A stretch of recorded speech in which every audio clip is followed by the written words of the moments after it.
আজকে 30 অক্টোবর তুমি তাকায় দেখো আল্লাহ তোমার পাগলরা কাঁদে, আলেম উলামা কাঁদে, মাহারা বাবারা ভাই বোনেরা কাঁদে গো। কার লাগিয়া কান্দো রে মনাই, কার লাগিয়া কান্দো রে মন, ঘুমিয়াছে সে সোনার মদিনায়। মালিক তুমি না দেখাইয়া কবরে দিও না। আল্লাহ দেখো তোমার পাগলগুলি মামা কয়া কান্দে। কার মা জানো অসুস্থ, কার বাবা বিদেশের বাড়ি অসুস্থ, কোন প্রবাসী ভাই মামা বলে বিদেশে বসে কান্দে। এই রাসর মাদারীপুর কালকিনি দাসার বসিয়া মালিক একটা চোখের পানি দিয়া দরখাস্ত দিয়া যায়, যেই যুবকগুলা জীবনে কান্দে নাই আজকে কানলো। আল্লাহ এদেরকে তুমি ভালো রাখো, এদের বাবা মারে ভালো রাখো। মুসারে আমারে মারতে মারতে বেহুশ করে ফেললো। আমি 3 বার বেহুশ হইলাম।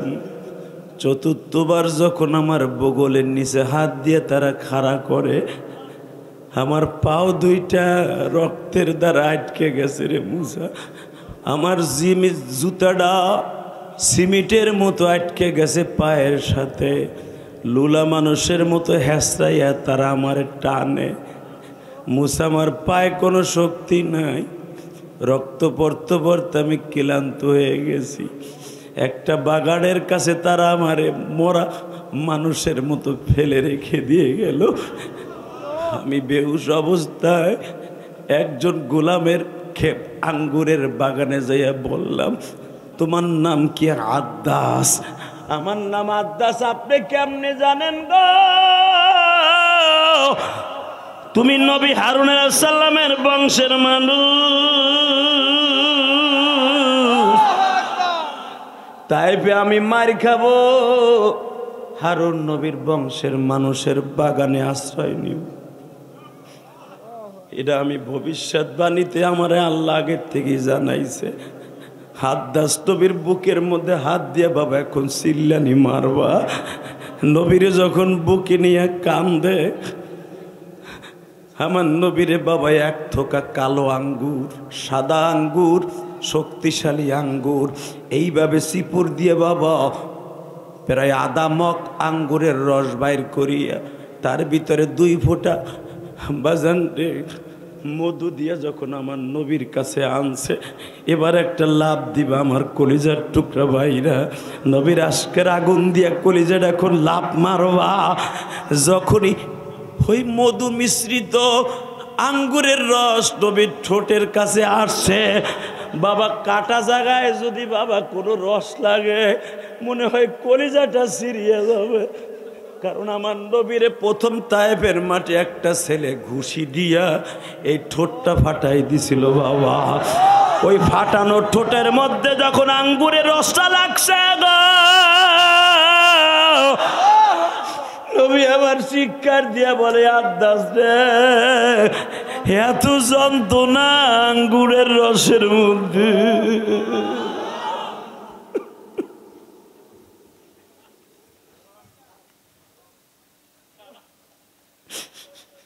আল্লাহ দেখো তোমার পাগলগুলি কান্দে গো। মুসা পয়গম্বর যখন শুনলেন আদ্দাসের রস খাইতে যে নবী লাভ দিছে, যন্ত্রণায় নবী মুখ ধরে বয়ে রইছে। আদ্দাস বলে, নবী কি দিলে আপনার এই জায়গাটার জ্বালা পোড়া বন্ধ হবে? আদ্দাস রে একটা জিনিস দিলে জ্বালা পোড়া বন্ধ হবে। কি? তাইপের ছেলেগুলি যদি একবার আমারে বলে তোমার সিনা মারছি, আমার সিনার পরে পরিচয় পাওয়ার পরে তারা মারছে, আমার আর কোনো যন্ত্রণা থাকবে না। আদ্দাস বলে, নবী আপনার তারা চিনে নাই গো। বাবা এইভাবে বেলা 8টা থেকে 4টা পর্যন্ত আমার নবীরে মারলো। 4টার পরে তাকায় দেখে পুরা তায়েফের মাঠটা ফেরেশতা জিবরাইল লক্ষ লক্ষ ফেরেশতা নিয়ে ঘিরে ফেলেছে। শুধু ফেরেশতাদের পাখাগুলা দেখা যায় রে, পাখার আওয়াজ শোনা যায়। জিবরাইল বিশ্ব নবীরে যেই পাহাড়টা বাবা তুলার মতো বানাই দিয়েছিল, ওই পাহাড়টা তায়েফে এখনো দাঁড়িয়ে আছে। জোরে জোরে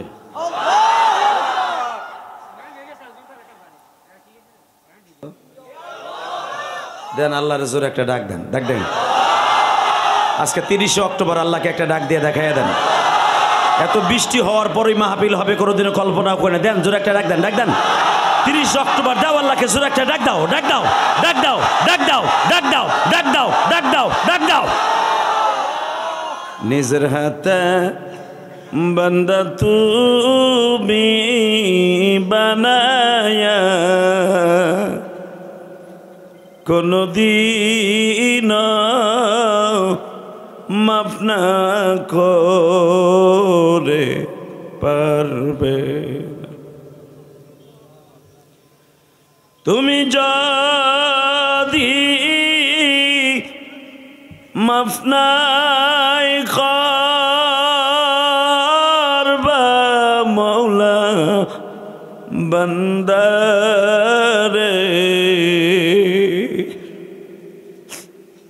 বলো তোমার বান্দা যাবে কার কাছে? দুনিয়ায় যদি আর একজন মাওলা থাকিত, কুদরতি পাও ধরে তারি কাছে যাইতো। আল্লাহ আমাদের তার কোনো ইলাহ নাই, কোনো মালিক নাই, কার কাছে যাব? তো মেহেরবানি করে মাপ না করলে মাপ পাওয়ার কোনো সিস্টেমই নেই। ঠিক না ভাই? ঠিক। জোরে কোন, আরো জোরে। আল্লাহ যারা তোমাকে আল্লাহ বলে চোখের পানি দিয়ে আজকে খুশি করবে, জীবনের সব গুনাহগুলা মাফ করে দিবা। এদের বাবা মাকে মাফ করে দিবা, এদের সন্তানদেরকে অলি বানায় দিবা। আল্লাহ এদের গুনাহগুলা মাফ করে নিষ্পাপ করে কবরে পৌঁছায় দিবা। আল্লাহ এখানে অনেক দাড়ি ফাঁকা বাজান আছে, আর সময় নাই। যে কোনো মুহূর্তে ভিসা পাসপোর্ট ওকে, বিমান আসবে, আজরাইল বিমান নিয়ে আসবে, জানটা নিয়ে চলে যাবে। আর একবার যে যাব আর কোনো দিন ফিরে আসবো না। কত মানুষ ইটালি গেলে 5 বছর পরে একদিন গ্রিন কার্ড পাইলে আসে, সৌদি আরবে আকামা পাইলে 5 বছর পরে আসে। কিন্তু এমন একটা প্রবাস হয়ে যায় আমরা কাফনের কাপড় পরে আর কোনোদিন আসতে পারি না। কে বা হবে সঙ্গে আমার কাফনে, কে বা হবে সঙ্গে আমার মরণে, কে বা হবে সঙ্গে আমার কবরে। আল্লাহ কয়ে ডাক দেন তো একটা। আমি যখন বলবো কে বা হবে সঙ্গে আমার কবরে, আপনি আল্লাহরে বানান না, আল্লাহ বলবেন কে বা হবে সঙ্গে আমার কবরে। যারা আল্লাহ বলছেন ঠিকই আল্লাহ হবে, আর যারা কিছুই বলেন নাই তাকে কপালে জুতার বাড়ি হবে।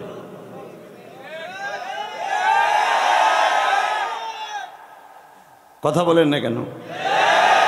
দুনিয়ার 5 টাকার নেতা, ঘুষখোর নেতা, বোতলখোর নেতা, মাগিখোর নেতা এমপি হওয়ার পরে 24 ঘন্টা থাকে সেমরি হোটেলে। হ্যাঁ, একটা অর্ডার পালন করার লেগে পাগল হয়ে যাস যুবক। ও মালের আশায়, মৌলার কাছেও মাল আছে। সে মাল হলো 6666 তালা বিশিষ্ট একটা জান্নাত। ওই জান্নাত পাওয়ার আশা আছে না নাই? আছে। আমি যখন বলবো তুমি আল্লাহকে এত জোরে চোখটা বন্ধ করবা, চাবা না, চাইলে শয়তান ধোকা দিয়ে মুখে হাসি আনবে। তোরা দুইটা এক জায়গায় বসিস কে?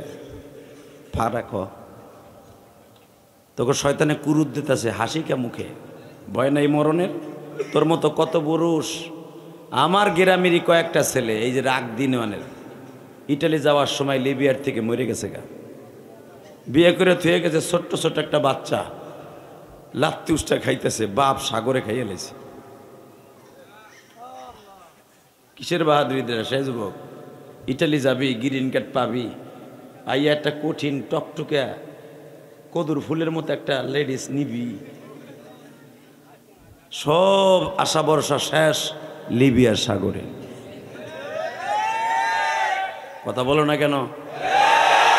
আর মাদারীপুর কালকিনির সবচেয়ে বেশি ছেলে লিবিয়াদের হাতে এখন। আল্লাহ তুমি হেফাজত করো, জোর কেন আমিন। আরো জোরে বলো আমিন। বাবা এক সপ্তাহ ধরে আমার এই চোখটা উঠছে। আমার গোপালগঞ্জ মাদারীপুরের ভাষায় তো কয় উদাইছে, তাই না? সহজে বুঝবেন তাই কে উদাইছে উদাইছে। এর লেগে মাঝে মাঝে এইটা একটু পড়মু, আবার তোরা ভাবিস না একটু একটু নায়ক নায়ক বাব্বা হইতেছে। এবার কইস না, এর লেগে আগাইতে চলে মোকাদ্দারের জবাব দিলাম যে এটা কির লেগে আমি পড়তাছি। এই ছাতা আমি আজও পর্যন্ত পড়ি নাই, চোখের পাওয়ারও কমে নাই, ইনশাল্লাহ চশমাও লাগাই নাই। এখন বয়স যদিও 50 হয়ে গেছে, আলহামদুলিল্লাহ বলেন। আমার চোখটা পাইবেন না 50। 1999 সালে দাওরা পড়ছি, 2002 সালে ইফতা পড়ছি। শুধু আপনাদের দুইটা পাও ধরে বলে দিয়ে যাই, রাজোরার ট্যাকের হাট মাদারীপুর মস্তাপুর বেশি দূরে না। আমার বাড়ি কিন্তু ট্যাকের হাট, যদিও ট্যাকের হাট গোপালগঞ্জের মধ্যে পড়ছে, ওই পার গোপালগঞ্জ, এইবার রাজোর মাদারীপুর, মাঝখানে খালি একটা নদী, একটা রোড মাঝখানে, ঠিক না বেঠিক? তাহলে একসাথে বলবেন, আলোচনা যত সময় চলবে আল্লাহ মারি দেখ করাবেন। পিছনে কে কথা কয়? এই লেগে কইছিলাম এটার খুলে ফেলাইতে, বেটার আমার কথাটা নে লই না। ছাতা তো আমি জানি যে পুডুর পুডুর করবে স্টেজের পর্দার ভিতরে, আর গাল ধরে ধরে ঘুষাতে বেটা দামদার করে দামরা।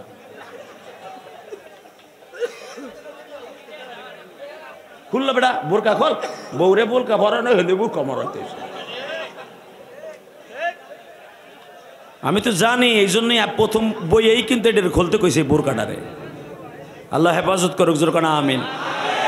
এখানে কি সবাই ওলি ওটা খোলতাছে আমার দিক চান, ওই বুড়া বেটা ওই দিকে চাই রয়েছে বেটা একসাথে। বাবা এ বাগানটা কার? জমিনটা কার? বাবা আমি দেখি না আল্লাহ রাব্বুল আলামিন আমাদের সবাইকে মাফ করে দেন কিনা। খাতি আল কেরাতুল কোরআন মাদারীপুর কালকিনি থানার ঐতিহ্যবাহী ডাসার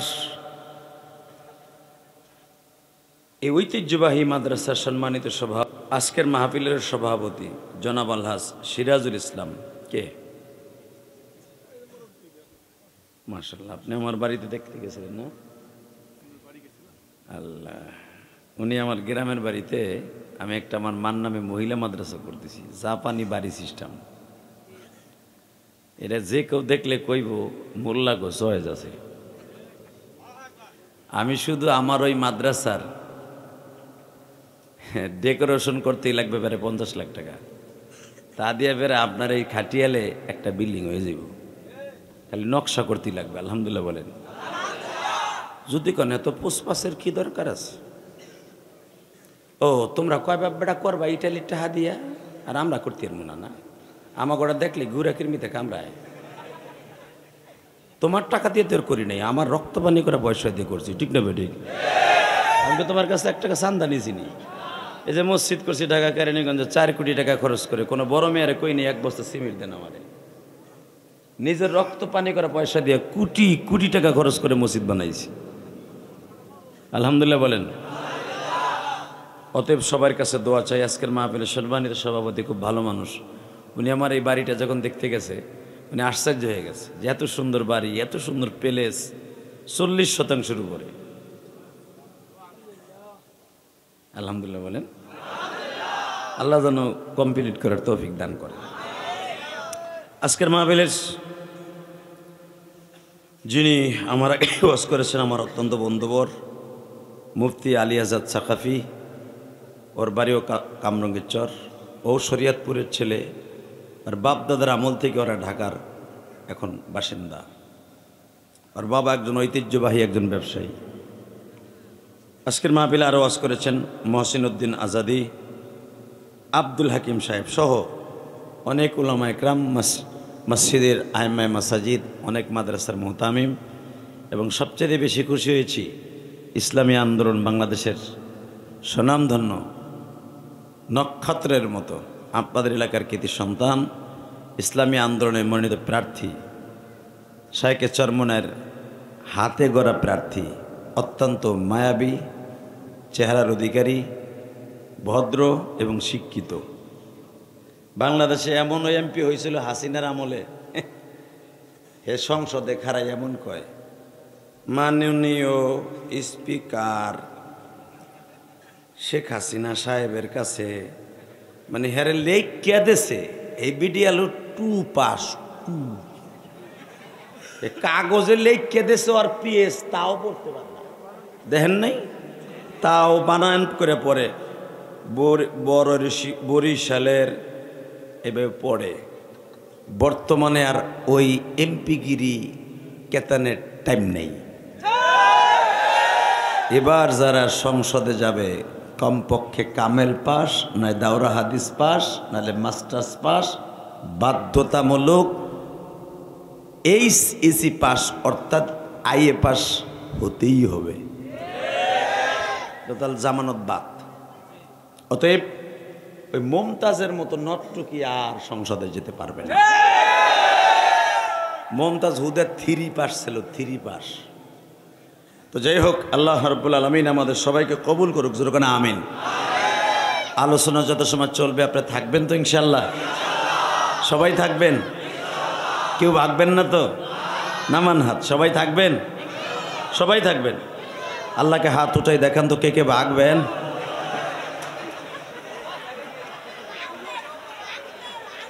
আমি দেহি নেই, থামেন থামেন, ওইসে আমি দেহি নেই, আমি চোখ বুঝেছিলাম, আমি দেহি নেই। আলহামদুলিল্লাহ বলেন। আল্লাহ আমাদের কবুল করেন। আউযু বিল্লাহি মিনাশ শাইতানির রাজীম।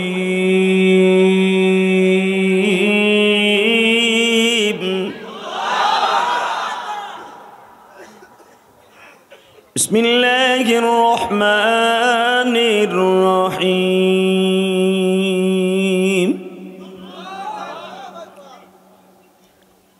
وإنك لعلى خلق عظيم। স্রষ্টার সৃষ্টিজীবের মধ্যে সবচেয়ে সুন্দর চেহারার, সুন্দর চরিত্রের অধিকারী ছিলেন আমার নবী। এটার বিরুদ্ধে কোনো সন্দেহ আছে? মাইক ক্লিয়ার করো তো, আমার দিকে স্পিকার ঘোরাও, টন বাড়াও, ব্যাস বাড়াও, মাস্টারটা হালকা বাড়াও। বাবা আমার দিকে তাকান, ইকো অফ থাকবে, রিভারটা হালকা বাড়বে। আমি আপনাদের খেদমতে আরজ করি, আমি ইলিয়াসুর রহমান জিহাদি ওয়াজ করি, যা কিছু করি, ওয়াজ করি আর যাই করি, আমার জীবনে আমার চরিত্রে কলঙ্ক আছে, আছে না নাই? আপনি যত বড়ই ইমাম হন, বুজুর্গ হন, আপনার চরিত্রে ভেজাল আছে। পৃথিবীতে একজন মাত্র মানুষ ছিলেন যার চরিত্রে কোনো ভেজাল নাই। পৃথিবীতে একজন মাত্র চেহারার অধিকারী ছিলেন যার চেহারা দেখে কালেমা পড়ে মুসলমান হয়ে গেছে। আল্লাহ নবীদেরকে কয়েকটা কোয়ালিটি দান করছেন। 1 নম্বরে কোনো পাগল, কোনো ছাগল, কোনো বুদ্ধিহীন, আকল কম, বুদ্ধি কম এমন মানুষকেও আল্লাহ নবুয়তি দেয় নাই। আমি নবীদের একটা কোয়ালিটি বর্ণনা করব, আপনার নবীদের কোয়ালিটি শুনে শিক্ষার মেলে আল্লাহু আকবার বলবেন, আপনার হার্টের রোগ ভালো হয়ে যাবে। রেডি আছেন তো? পৃথিবীতে আল্লাহ যতগুলা নবী পাঠিয়েছেন 1,24,000 পয়গম্বর মতান্তরে, কোনো পাগল, কম বুদ্ধি এবং কোনো বেশি কথা কনেওয়ালা এমন কোনো মানুষকে নবুয়তি দেন নাই।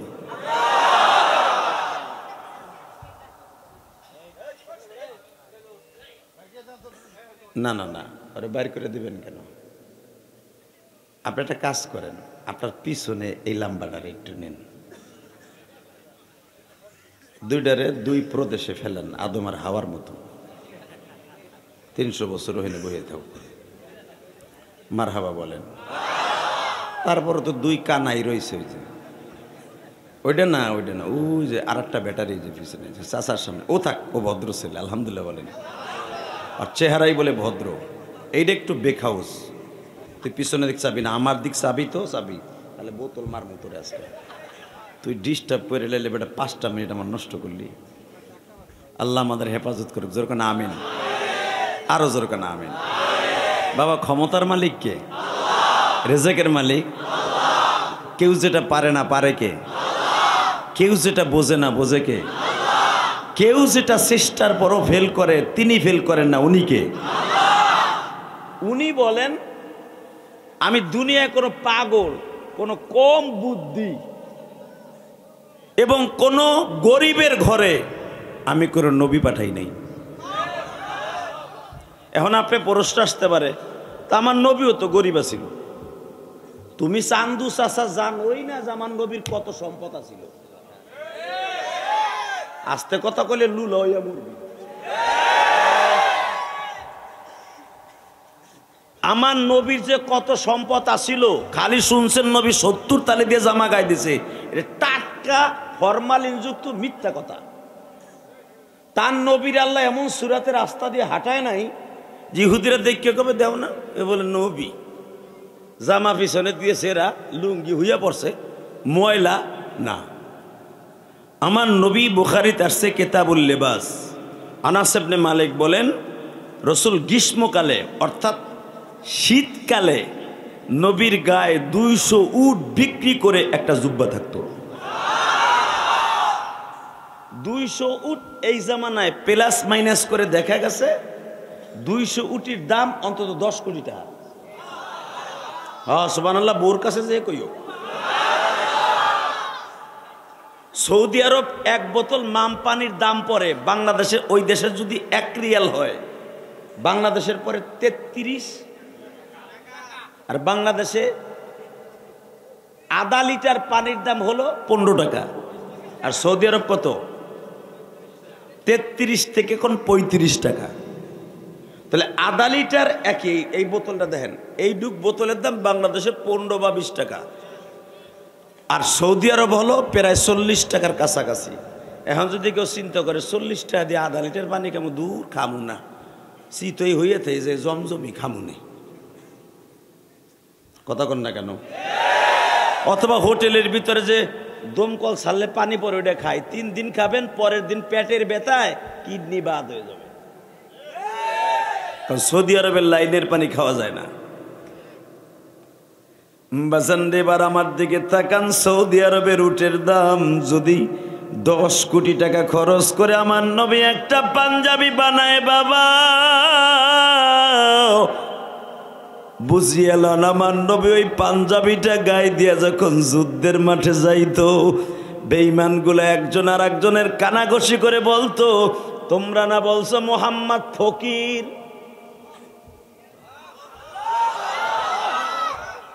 কয় বেটা, হয় হে তো ভাত পায় না, হ্যাঁ বউরা ভাত খাইতে পারে না, 2 মাস 3 মাস হাড়ি জ্বলে না।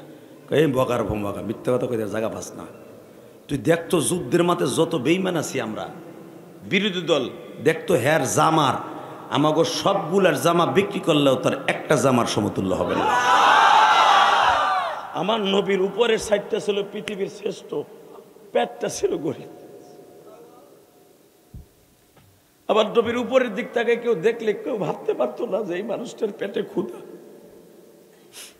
নবীর বিবিদেরকে দামি দামি 3 পিস পরিধান করাইতেন রাসূল, যেন কোনো মুনাফিকের বিবি তোমাদের ঘরে এসে বলতে না পারে নবীর বউ গদি কাপড় চোপড় ছেঁড়া বেড়া ময়লা যুক্ত দেখে আসলাম।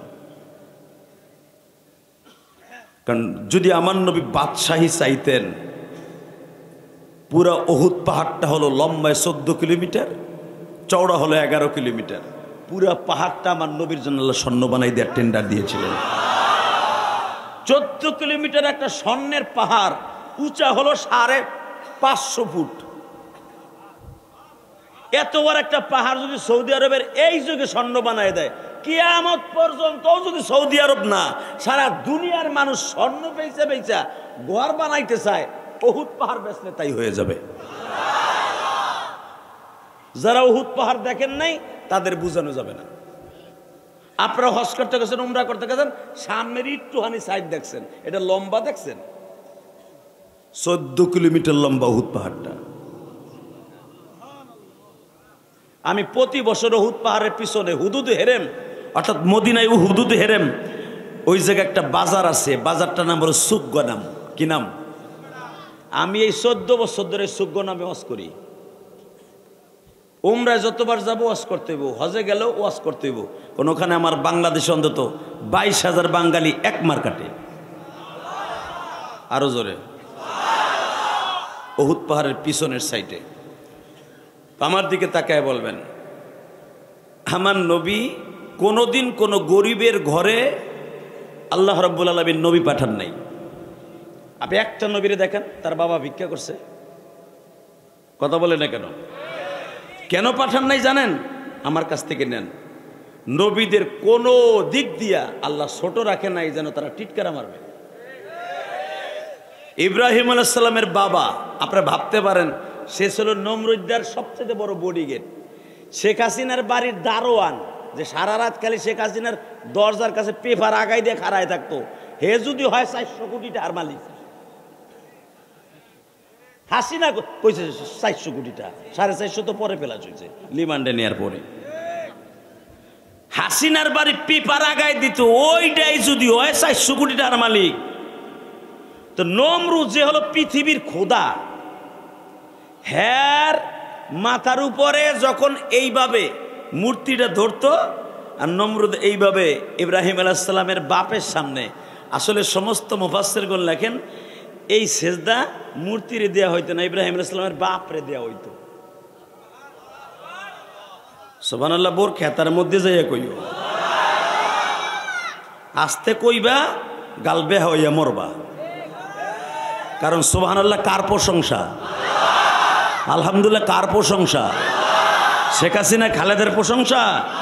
ওই মালিকের প্রশংসা করতে যে কিপটামি করো কা, ও সান্ধু চাচা এলাকায় তো মাতবাড়ি সর্দরি ওলা সাইড ডেলে চাচা ইটালি যদি থাকে ওর কোদনিতে বাবা লুঙ্গি ফ্যাত ফ্যাত করে। কথা কর না কেন? এখনো ইটালির পোলা বাড়াইয়া ফ্যাত ফ্যাত আর বেল নাই, প্রত্যেক ঘরে 2-4 জন ইটালি আছে। সেতে কি মানে ওর ভাইও পিঠে থায় মনে হয়। মারহাবা বলেন। আমার সাইডটা ভাই থাই ইটালি। এ মিয়া, ওই মুকসিদপুর গ্রামের ভিতরে যতগুলো ইটালিয়ান আছে, ওরা যা কামায় আমিও 1 মাসে কামাই।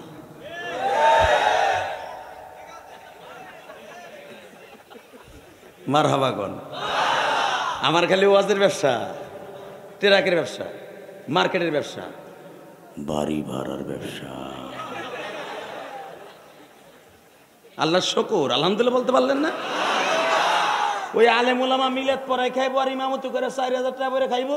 ওই ইটালির বাপ বুঝি আপনার এখন মিলাদ পরে আবার এত বাহাদুরি দেখান কে? বাবা আপনার এই মিলাদের দাওয়াত দিস, তা এটা খাবো না ওটা খাবো না, খাবেন কি? খান তো ভিক্ষা কইরা। আমি বলবো আল্লাহ দুনিয়ার সব আলেমুলামাকে আপনি কোটিপতি বানিয়ে দেন। কোনো ফাসেক ফুজ্জারের সাথে আলেমুলামাকে আল্লাহ কখনো যেন অ্যাডজাস্ট করে। ফকিন্নির পোলা আগে বাপ পাট খেতে ধান খেতে পায়খানা করতো, পোলায় বিদেশ যাইয়া টাইস করে বাড়িতে মা বাপরে পায়খানা করায়। এখন আর বাপের গৌরবে মানুষ টিকতে পারে না, আছে না নাই? হালাকি ওর বাপ 4 বছর আগেও পাট খেতে লুঙ্গি উঁচু করে ঠ্যাং উঁচু করে পায়খানা করছে। ও খবরদার, আল্লাহ অহংকার পছন্দ করেন। আলহামদুলিল্লাহ বলেন। আমি আল্লাহ শুকর গর্বের সাথে বলতে পারি, আল্লাহ আমাকে যা দান করছেন আল্লাহ শুকর। এটা যদি আমার থানার ভিতরে কেউ দান করতো, ওর কদনিতে আর হদনিতে এলাকার মানুষ শিখতে পারতো না। এরা ওরাই কি করে, এগুলো সব কিছুর মালিককে। একটা ইটা আমি নিয়ে যাইতে পারবো? আপনি পারবেন বাবা? আমার নবী যেই জামাটা গায়ে দিয়ে মৃত্যুবরণ করছিলেন, ওই জামাটা দিয়েই কিন্তু নবীরে দাফন করছে। আবার নবীর 11 জন বিবিরে নবীর 11টা জামা দিয়ে দাফন করছে। আমার নবী এক একটা জামা যখন পুরান হয়ে যাইতো, বিবি বলতেন এটা আমার লাগবে। আরে এখনো তো ছেড়ে নাই, পরে নিও না, আমি এখন নিয়ে থুয়ে দিব। কি করবা? এটা দিয়ে আমি দাফন করব।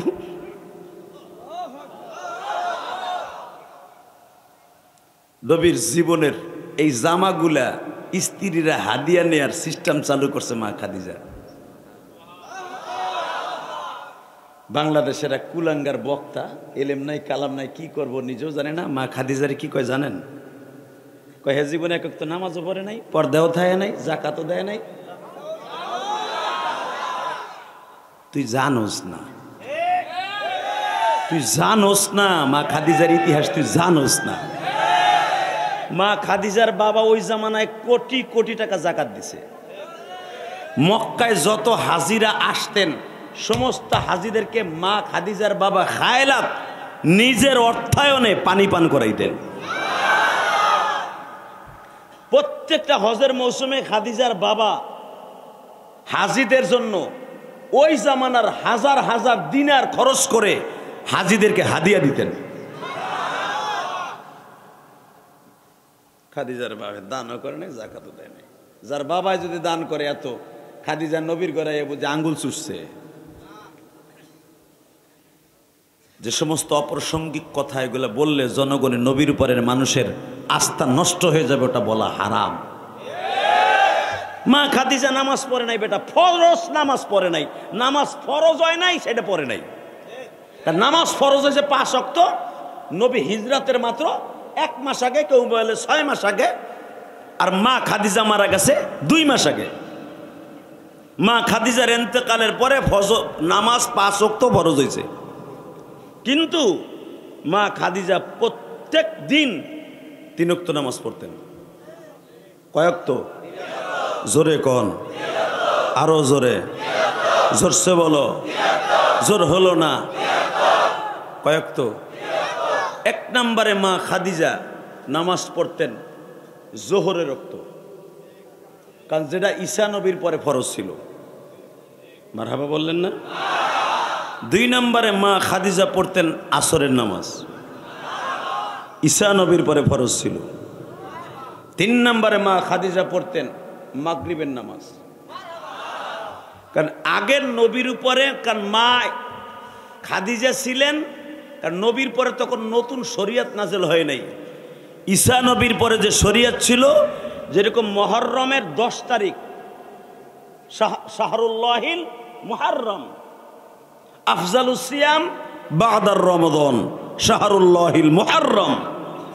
ডাইরেক্ট নবী বলতেন রমজানের পরে আল্লাহর কাছে সবচেয়ে দামি ফরজিয়াত রোজা, তার নাম হলো মুহররমের রোজা। নবী মুহররম মাসে 2টা রোজা রাখতেন। এটা প্রত্যেকটা নবীর উপরে ফরজ ছিল, আমার নবীর পরে ফরজ ছিল। তো নবীর পরে যদি ফরজ থাকে, মা খাদিজার পরে যদি নফল ছিল, তা রোজা রাখে নাই মানে? মারহাবা বলেন। হ্যাঁ, এইটা বলা যাবে যে মা খাদিজা 30টা রোজা তার পরে ফরজ ছিল না, ওইটা রাখে নাই, কিন্তু রোজা তো রাখছে ফরজ। আসেন, এরপরে মা খাদিজা দেখেন দান করে নাই। সুবহানাল্লাহ বিহামদি, সুবহানাল্লাহ বিহামদি। তাকান এদিকে, আমার মা, আপনার মা খাদিজা বাসর ঘরে যেই পরিমাণ দান করছে, আপনার আমি কেন সারা পৃথিবীর কোনো বাদশাহ এত দান করতে পারবে না। মা খাদিজার প্রথম বিয়ে হয়েছিল 250 ভরি স্বর্ণ দিয়া, ওসাইল বিন মালিকের সাথে। এরপরে মেকদাদের সাথে মা খাদিজার 2য় নাম্বার বিয়া। তারপরে কেউ বলেন মুসলিম বিন আতিকের সাথে 3য় নাম্বার বিয়া। 4র্থ নাম্বার বিয়া আমার নবীর সাথে। এই সামনে হইছে কি, একটা ওঠে একটা বসে, কেউ যেন উঠতে পারে না। আলহামদুলিল্লাহ বলেন। বাজান রে, এবার আমার দিকে তাকান। বিশ্বনবী বাসর ঘরে মা খাদিজাকে নিয়ে, কলিজার বাজানরা রে, নবী যখন 25 বছরের যুবক, মা খাদিজা 40 বছরের বৃদ্ধা মা। 40 বছর বয়সে আমাদের এই যুগের কোন মহিলার কিছু থাকে? বাতাস বন্ধ করে কারে বাতাস দিচ্ছে? এই বেটা জোর নাই নাকি? না আর একটা ব্যাটারি পাল্টা। বাজারের দিকে তাকান। মা খাদিজা বাসর ঘরে যখন যায় তখন কেউ বলেন 45 বছর, কেউ বলেন 41 বছর 8 মাস 10 দিন, অর্থাৎ 42 বছর। নবীর বয়স 25। কত? মা খাদিজা যখন বাসর ঘরে যায় গো বাবা, আমার নবী বললেন, খাদিজা রে, আমি আপনার বাড়ি অনেক বছর ছাগল চড়াইলাম, আপনার ব্যবসা দেখাশোনা করলাম, আপনার এত ভালোবাসলাম, আপনি আমারে কত পাক করে খাওয়াইলেন, কত ভালোবাসা দিলেন, আমি আপনারে বিবাহ করব আমি কোনোদিনও বুঝতে পারি নাই। কিন্তু আবার বিবাহ করে যদি আপনি মনে মনে ভাবেন আমার থেকে আপনি অনেক কিছু আশা করেন, আসলে আমার কাছে দিবার মতো কিছুই নাই, আছে শুধু মওলার ভালোবাসা, দিতে পারি তাই। এ বাজার মা খাদিজা আমার নবীর এমনি এমনি বিয়ে করে নাই। এই পৃথিবীতে যদি কোন যুবক তার বাড়িওয়ালিরে বিয়ে করে, পোলাপানে কইব, ওই বেটা তুই এই বাড়ি কাজের ছেলে ছেলে, তুই ওই বিড়ির বিয়ে করলি, বুড়া বিড়ির বিয়ে করলি, 5 তলা বাড়ি দেখা, ওই যে প্রিন্স মামুন আল্লাহ। বাবা কেসটা গুলা লাভ দিয়েছে কি, সহজে বুঝাই দিলাম তো। এই সেরা বিয়ে করছে করছে নবীর সুন্নাত আদায় করছিল, এমন কথা কইছে মার বলা যায়। এই বেটা ঘিন নাই শরীরে সাইরা দিতে বাধ্য হইছে। কথা কন না কে? এই মুসলমানের পোলা, মনে রাখো নবীর অর্ধেক বয়স, নবীর 2 ভাগ বয়স, মা খাদিজার অর্ধেক বয়স। কোথায় 25 আর কোথায় 45? কথা কন না কেন? এই নবীটার যখন বিয়ে করলেন আমার কলিজার টুকরা, জানেন নবীকে মক্কার সমস্ত বেঈমান গুলাও এরকম কইছিল, বিড়ি তালাশ করে পাইছে, এটা কেসটা পোলার বিয়ে করছে, এরা আডুর বয়স। আর আডুর বয়স করসর শিল্পপতির পোলারে করতে কামে লাগতো, করছে তো করছে, বাপ নাই মা নাই, থাকছে চাচার বাড়িতে, চাচার আদর পায়ে খাইছে না খাইছে, কোনো আদর মাদর কোনো সমাজের দাম নাই, এমন একটা মহিলা এমন একটা ছেলের বিয়ে করলো। মা খাদিজা বাধ্য হয়ে একটা কথা বলছিলেন, আমি যদি একটা গরিবরে বিয়ে করে থাকি, আপনারা কইতেছেন তার সম্পদ সম্পর্কে আপনাদের জানা আছে?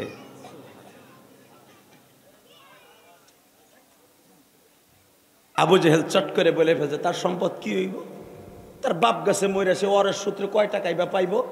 শোনেন তাহলে আমার নবীর বাবা ইন্তেকালের সাথে সাথে আমার নবী কত 100 কোটি টাকার মালিক।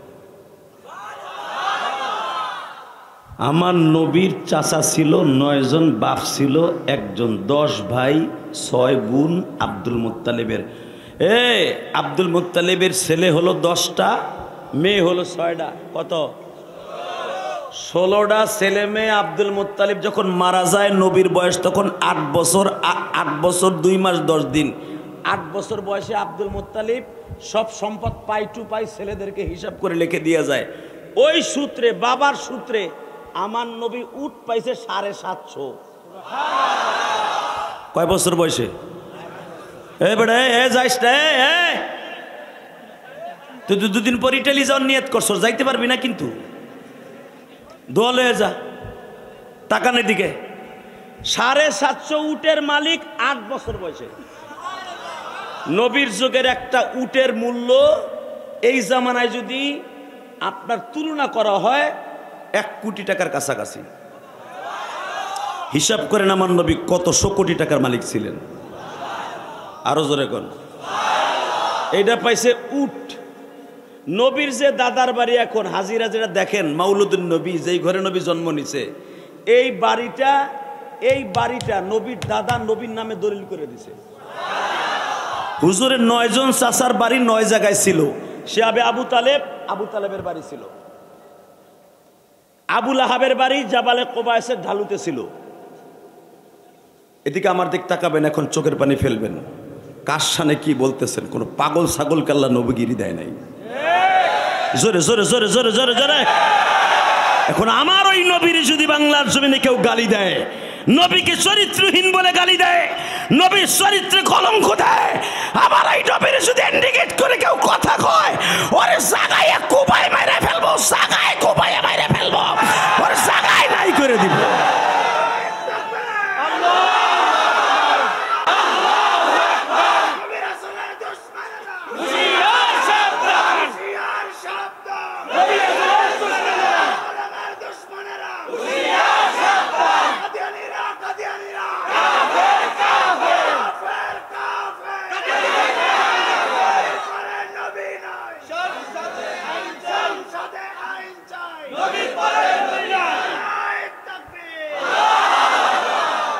নবীর পরে নবী নাই, সংসদে আইন চাই, এই কথাটা বলা যেগুলো মানুষ মুসলমান আছেন বসে রয়েছেন বলা ফরজ।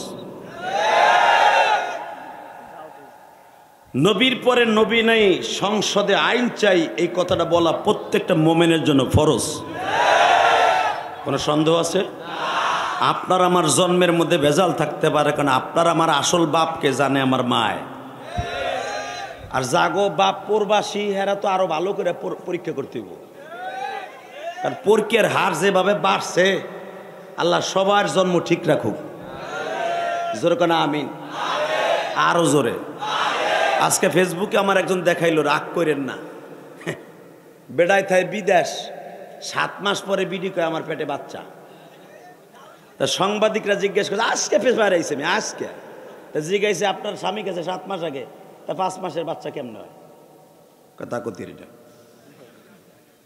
এই মহিলার করার দরকার কি? কর ওরে রাবিয়া বস্রির মতো সুমা দেওয়া উচিত।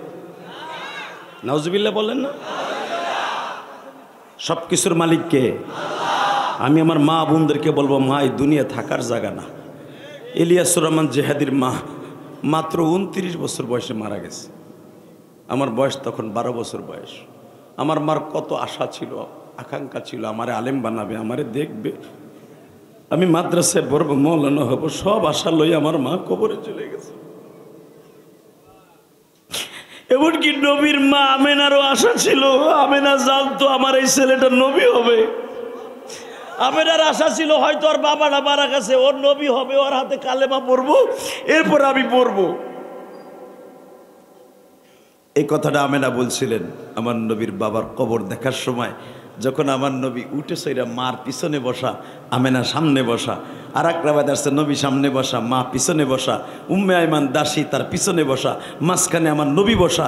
উটটা চলতেছে, একজন রাহবার উটটা রশি ধরে ধরে মদিনার দিকে যাচ্ছে। তখন আমার নবীর ঘাড়ের উপর দিয়ে আমেনা এই জায়গা চুমা দিয়ে বলে, মোহাম্মদ রে, আমি যেন তুমি নবী হওয়ার পরেও চুমা দিতে পারি। আবার নবী বুঝকে হেসে দিয়ে বলেন, মা আমি কি নবী হমু? বাবা যার নামটা স্বপ্নের ভিতরে আমার মওলা রাখতে বলে, যার নামটা তার বাবা ইন্তেকালের আগে রাখতে বলে, মুহাম্মাদের, এই মুহাম্মদ নামটা রাখা তোমার বাবার রাখা নাম, আহম্মদ তোমার মায়ের রাখা নাম, মাহমুদ নামটা রাখা স্বপ্নের মাধ্যমে, কারণ এই নামটা রাখছে তোমার মওলা। এ মুহাম্মদ, ভালো করে বুঝো বাজার, তোমার বিবাহের অনুষ্ঠান আমি দেখতে পারবো কিনা জানি না, তবে আমার মনে বড় আশা আমার ছেলে নবী হবে, তাও আখিরি নবী হবে।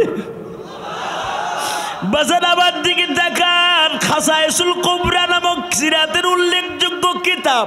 এই কিতাবের মধ্যে উলামা কিরাম মুতালা করে দেখবেন, খাসায়েসুল কুবরা নামক গ্রন্থ, আল্লাহর কুতুব লেখেন, আমেনা যে একটা পাদ্রীর গির্জার পাশ দিয়ে বাবা মদিনায় যাইতেছিল আবহাওয়ায়। নবীর যখন বললেন বাবা দেখবা তোমার দাম কত? মা আমার দাম কত? কি কত মা? আসো। মদিনায় যাওয়ার সময় এটাই আমেনার সাথে শেষ সফর। আর কোনোদিন মার কোলে উঠে নানার বাড়ি বেড়াইতে যেতে পারবো না। কেবল গির্জার পাশে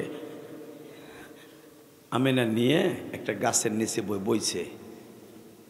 ওই গির্জার মধ্যে যত স্বর্ণের মূর্তি আছিল সব নবীর কাছে আয়া পড়ছে।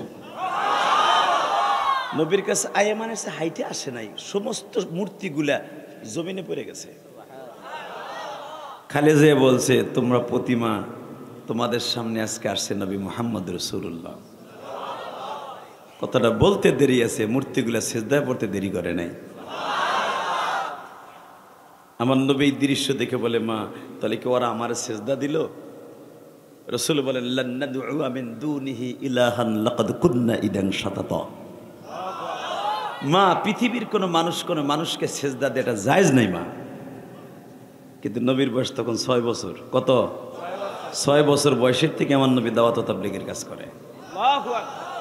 এখন আমার ওই নবীর যদি কাদিয়ানিরা কয় নবী মুহাম্মদ ছিল একটা চরিত্রহীন, তার নবুয়তির পূর্ণতা পায় নাই বিদায় গোলাম মোহাম্মদ কাদিয়ানির নবুয়তি দিয়ে গেছে। যদি এই কথা বলে ওই হারামিডারে কি কুত্তার মতো কোবাইয়া মারতে? এই হুজুর যে বারবার তা আরেকবার মিছিল দিছে আমি ওঠার আগে, নবীর পরে নবী নাই, সংসদে আইন চাই। ডাক্তার ইউনূস আমি জানি আমার কথা আপনি শুনবেন না, কারণ আপনি তালেরই না।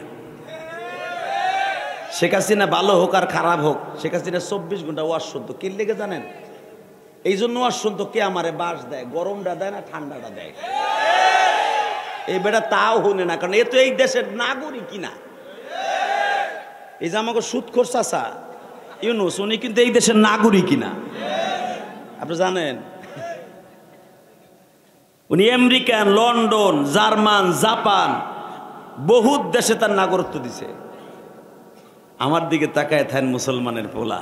তা উনারে আমরা বহুত আশা করে গত বছরও আমরা একটা স্মারকলিপি দিছিলাম। অন্তত শাইখুল ইসলাম আহমদ শফী একটা নিয়াত করছিল যে আপনি কাদিয়ানীদেরকে এটা অমুসলমান ঘোষণা করেন, এই ডুক করেন। আমাদের এটা ধর্ম বর্ম নির্বিশেষ দেশ, স্বজন প্রীতির দেশ। আমি কয়দিনের জন্য আইছি, এটা আমার দ্বারা সম্ভব না। তবে একটা কথা বলে দিয়ে যাই, দুনিয়ার কেউ আমার নবীর আখিরি নবী না মানলেও কে মানে? আপনারা মানেন না? মানেন তো ইনশাল্লাহ? তাই এবার একটা আওয়াজ হবে আমার সাথে, তাকবীর। রেডি? লিল্লাহে তাকবীর, দিন ইসলাম, দিন ইসলাম, আল কোরআনের আলো, সংসদে জলো, আমার নেতা তোমার নেতা, আমার নেতা তোমার নেতা, কাদিয়ানি কাদিয়ানি। একশা আসা শাক গাইতে আগ করে জিমাইতেছে, মনে মনে ভাবতেছে বাদাম দিলে খাইতাম না, এইগুলো করতে সুবিধা লাগতেছে না। আমি না বলছি এটা বলা ফরজ। কাদিয়ানি কাদিয়ানি, কাফের কাফের, সংসদে আইন চাই, নবীর পরে নবী নাই, আবার নবীর পরে নবী নাই, কাদিয়ানি কাদিয়ানি। ইনশাআল্লাহ। চাচা যদিও চাচির চিন্তা একটু ঘুমাইছিল গেছে গা, এর লেগে আমি এই কামটা করছি। ইনশাআল্লাহ বলেন লিল্লাহে তাকবীর, লিল্লাহে তাকবীর। এবার রেডি আছেন তো? আমার নবীর মা নবীর নিয়ে মদিনা আবার রওনা দিলেন। কিছুদূর যাইবার পরে দেহে নবীর উটে, বেড়া, ছাগলে, দুম্বাই দেখা সব ঘাস খাওয়া বাদ দিয়ে বয়ে দিছে। আমেনা কইতেছে দেখো বাবা, যেইভাবে পিপিলিকার মতো ভেড়া বকরি তোমার দিকে আসতেছে দেখার লাইগা, তুমি কি এরপরেও ভাবো যে তুমি নবী হইবে না? বাজান এবার দিলটা নরম করে আমার মৌলারে দেখায় দিবেন গো বাবা। পৃথিবীতে যত মানুষ আল্লাহ বানিয়েছে নবীর মতো এত সুন্দর কাউরে বানায় নাই। ওয়া ইন্নাকা লাআলা খুলুকিন আযীম।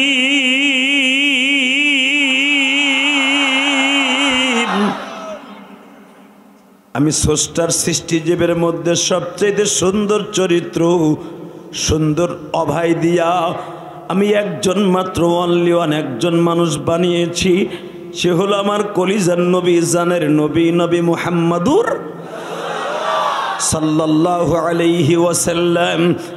বাজান এবার আমার দিকে তাকানার চোখের পানি ফেলাই আমার মাওলারে খুশি করে দেখাইয়া দেন। ইউনূস পয়গম্বর আমার আল্লাহর সাথে বাবা মাছের পেটে বয়ে কথা কয়। ইউনূস নবী যখন দৌড় শুরু করলেন মাছের পেটের মধ্যে যাইয়া, যেই মাছটা ইউনূস নবীর খেয়েছিল ওই মাছটা আবার আর একটা মাছে খাইছে। দুইটা মাছের পেটের মধ্যে নবী ইউনূস, আল্লাহর পয়গম্বর ইউনূস।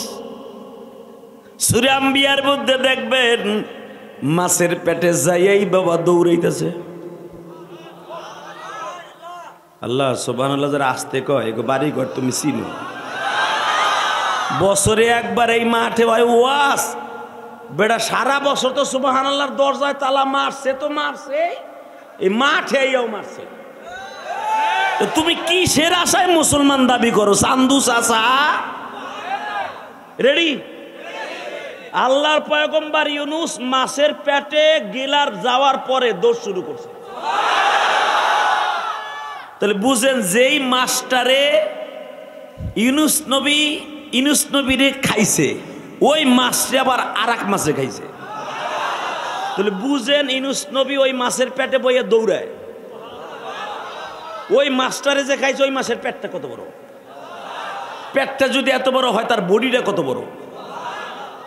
তো ওই মাছটা যে ইউনূস নবীরে খাইছে, ওই ইউনূস নবী যদি হজম হওয়ার পরে পায়খানা করে দিতেন, অথবা এই মাছটারে ইউনূস নবীরে যেই মাছে খাইছে এই মাছটারে যেই মাছে খাইছে এই মাছেও তো হজম করার পরে পায়খানা করবে, ঠিক না বেঠিক?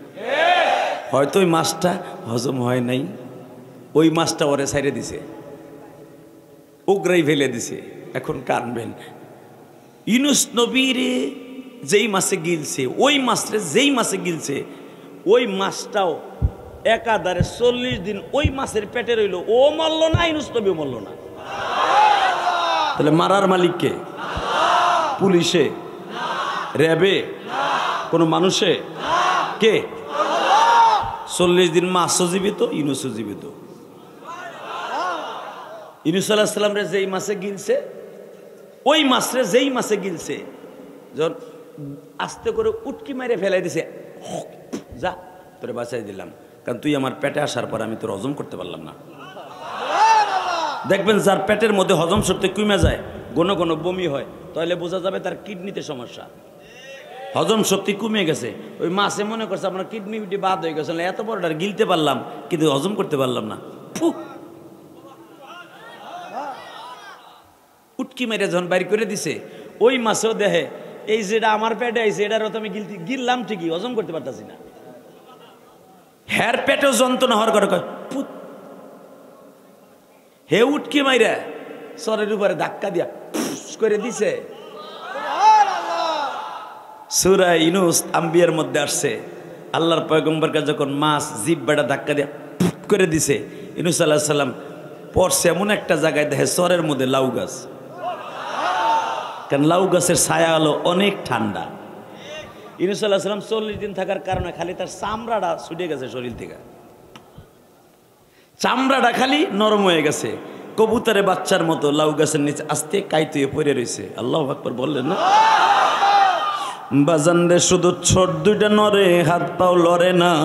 লা ইলাহা ইল্লা আনতা সুবহানাকা ইন্নী কুনতু মিনাজ জালিমিন।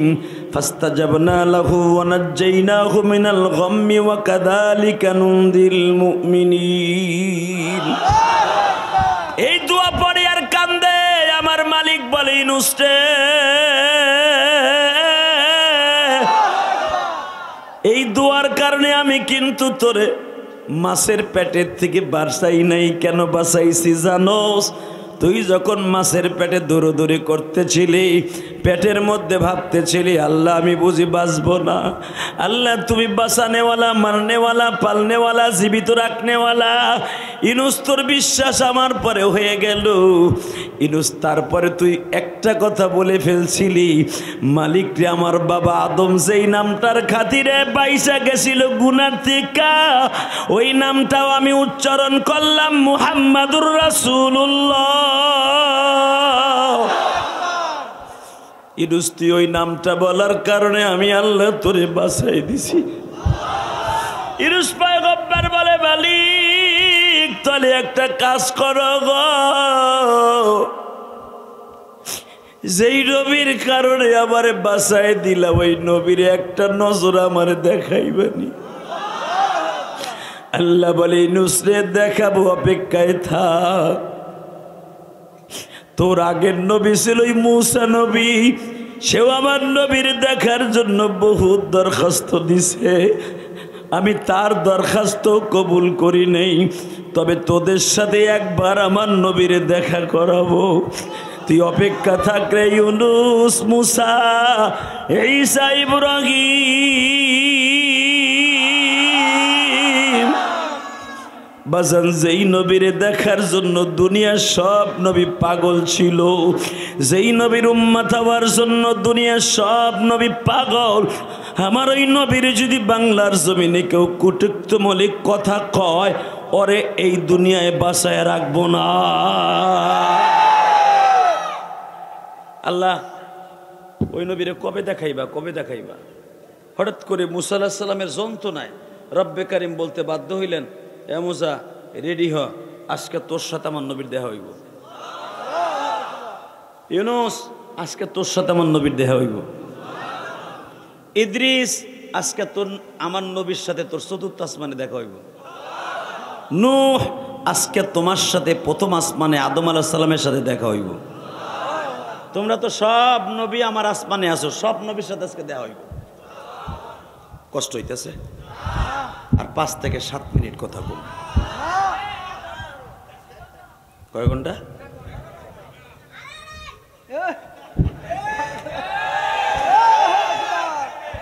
আল্লাহ তোর অলি বানাই দিক। তবু তো বলছিস তুই, না আস্তে আস্তে দেন, আপনার কষ্ট হবে। আলহামদুলিল্লাহ বলেন, কষ্ট হবে না তো? আল্লাহ আমার ভাইদেরকে আপনি অলি বানাই দেন। নবীরা নবীরে দেখতে চায়, আর আমরা নবীর কথা শুই নাও ঘুমাহে, নবীর কথা শুই নাও আলিমুল আমার টিটকারা মারি, হুজুর গো খাইয়া কাম নাই, খালি গনে গনে মাথার উপর ডাক দেয়, নবীর পরে নবী নাই, সংসদে আইন চাই। আজও পর্যন্ত তো পাশ হইল না, এগুলো চিল্লাই কোনো লাভ হইব? এরকম কয় না? তোর কপালে জুতার বাড়ি বেড়ে হারাবি।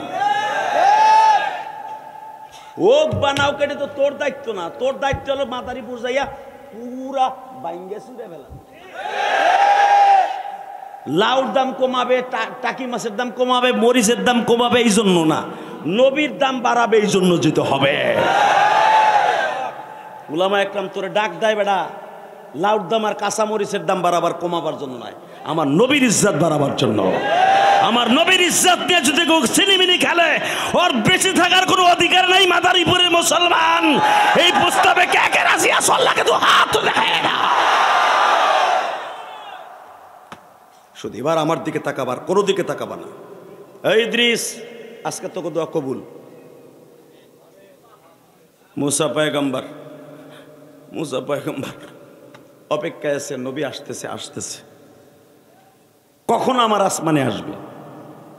যখনই নবীর আসমানে আসছে, মূসা আলাইহিস সালামের নবী পয়গম্বরের আসমানে আসছে, মূসা পয়গম্বর আল্লাহর সাথে টেলিফোনে কথা কয়, আল্লাহ তোমারে দেখার লেগে বহুত চেষ্টা করছিলাম, কি তুমি আমার লগে দেখা দিলে না, জিদ করলা না, রাগ করলা না, কি করলা জানি না, খালি কইসলাম তারানি দেখার চোখ তো নাই। কিন্তু আমি তখন কইছিলাম, তোমার কি চর্ম চোখ দিয়া দুনিয়ার কোনো মানুষ দেখতে পারবে মৃত্যুর পর ছাড়া? তখন তুমি কইছিলে একজন মানুষ দেখতে পারবে, সে হলো নবী মুহাম্মদ রাসূলুল্লাহ। তো এই মানুষটা আমার আসমানে আসতেছে, আমি কিভাবে আপ্যায়ন করলে তুমি খুশি হইবা? মূসা কিছু কিছু জিনিস আছে এগুলো বইলা দিতে হয় না, নিজের থেকে অর্জন করতে হয়। আমার নবী তোর আসমানে আসবে অতিথি হইয়া, তুই তারে কি দিয়ে খুশি করবি তুই ভালো জানোস। এবার কানবেন, আপনিও মুসা নবীর গাড়িতে জান্নাতে যাবেন। বেজন্ডে মুসা পয়গম্বর আমার নবীর আসমানে, মুসা নবীর আসমানে আমার নবী দাঁড়িয়ে আছে। এ মাদারীপুরের কালকিনির বাইরা, ডাসারের বাইরা, যখনই আমার নবী মুসা নবীর আসমানে বাজান দাঁড়িয়ে সালাম দিয়ে দিলেন, সালাম দিতে দেরি আছে, দেখেন আমার নবীর মধ্যে কোনো অহংকার নাই। মুসা পয়গম্বর দেখে নবীর সাথে দেখা করানোর লাইগা আমাদেরকে জান্নাতের পোশাক মওলায় পড়াইছে। এই পর্যন্ত হাজার হাজার বছর আমরা কবরে আসছি, আসমানে জান্নাতের মেহমান হইছি, জান্নাতের পোশাক আল্লাহ আজ পর্যন্ত আমাদেরকে পড়ায় নাই। নবী আসবে এই জন্য আমাদেরকে জান্নাতের পোশাক আজকে পরিধান করাইছে নবীর খাতিরে। কিন্তু দুঃখের বিষয়, আমাদেরকে জান্নাতের পোশাক পরাইছে, নবী মুহাম্মাদের গায়ে দেখি ছেঁড়া জামা। নবী মুহাম্মাদের এই বগলের নিচ দিয়ে জামাটা ছিদ্র, হাতার কাছ দিয়া রক্তের দাগ দেখা যায় গো।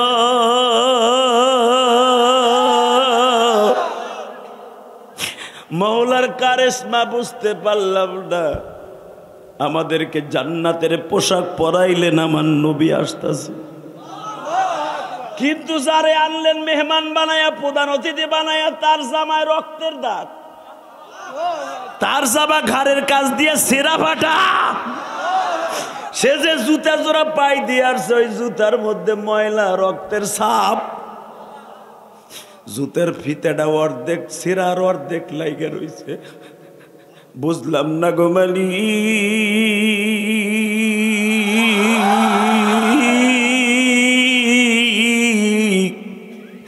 তোমার খেলা এই জগতে,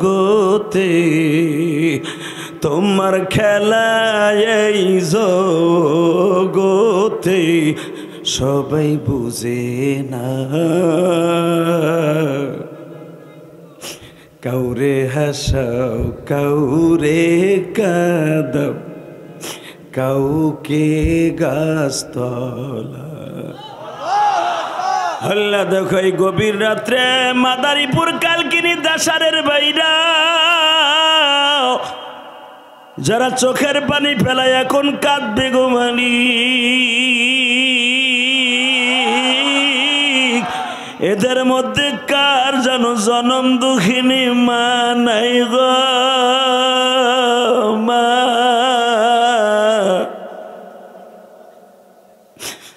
আমার নবী সারাটা জীবন মা মা বলে কাঁদলো, বাবার কবরটা দেখতে যাও মা মা বলে কান্দে। আল্লাহ কালকিনির দিকে তাকাও, আবার দাড়ি ফাঁকা বাজারটা অজরা কাঁদতাছে। আরে এমন একদিন ছিল, টাকা ছিল না মা ছিল, পয়সা ছিল না মা ছিল। আজকে টাকা আছে, পয়সা আছে, আগে বেড়ার ঘরে থাকতো, টিনের ঘরে থাকতো, শীতের মৌসুমে ভালো পোশাক ছিল না, কিন্তু মা ছিল। আজকে সবই আছে, জনম দুঃখিনী মা নাই গো মা।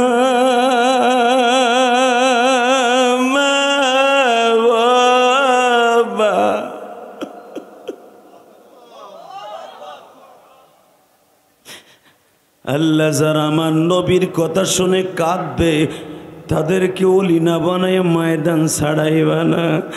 আল্লাহ যেই ছেলেটা আজকে ওয়াজের আমার খরচ দিল, আল্লাহ তার বাবা আমার ডাইন পাশে বসা, আবারে বারবার খেয়াবাইতে নিয়ে বলুন, আমার বড় আশা ছিল আপনারা আইলে একটা ওয়াজ দিব।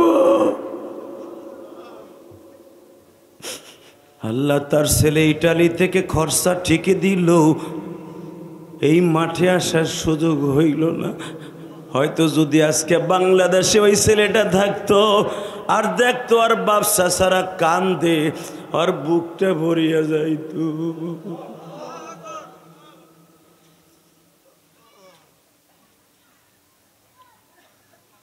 আল্লাহ এদের চোখের পানি খাতির আরে তুমি ভালো রাখো।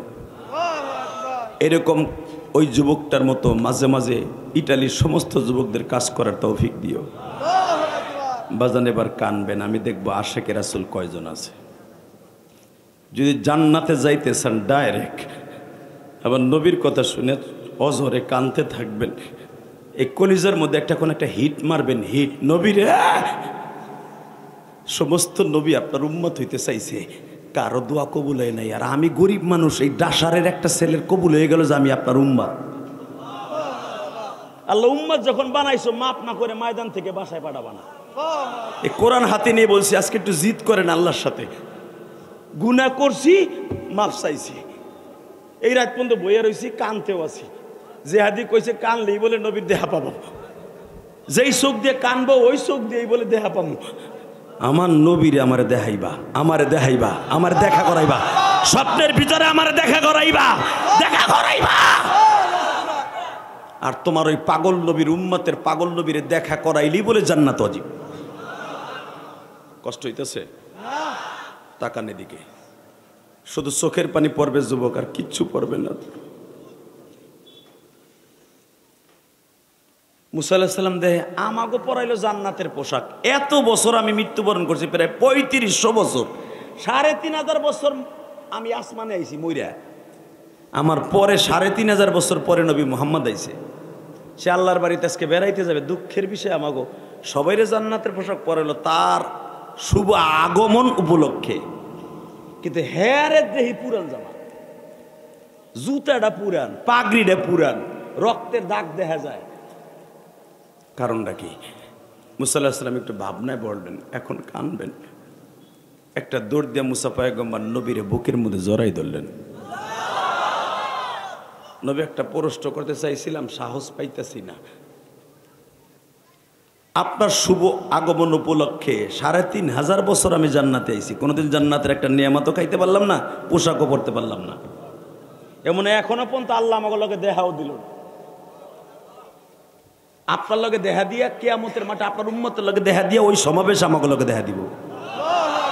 জোরে জোরে জোরে জোরে জোরে। কিন্তু নবী আমি জানতে চাই, এই জামাটা ছেঁড়া ফাটাকে, রক্তের দাগ দেখা যায়। এর ভিতরে মুসা আলাইহিস সালাম হাতটা পড়ে গেছে নবীর পিঠের এইখানে, মহরে নবুয়তের এই পাশে। দেখে এত বড় একটা গোশতের টুকরা উঁচা হয়ে রয়েছে।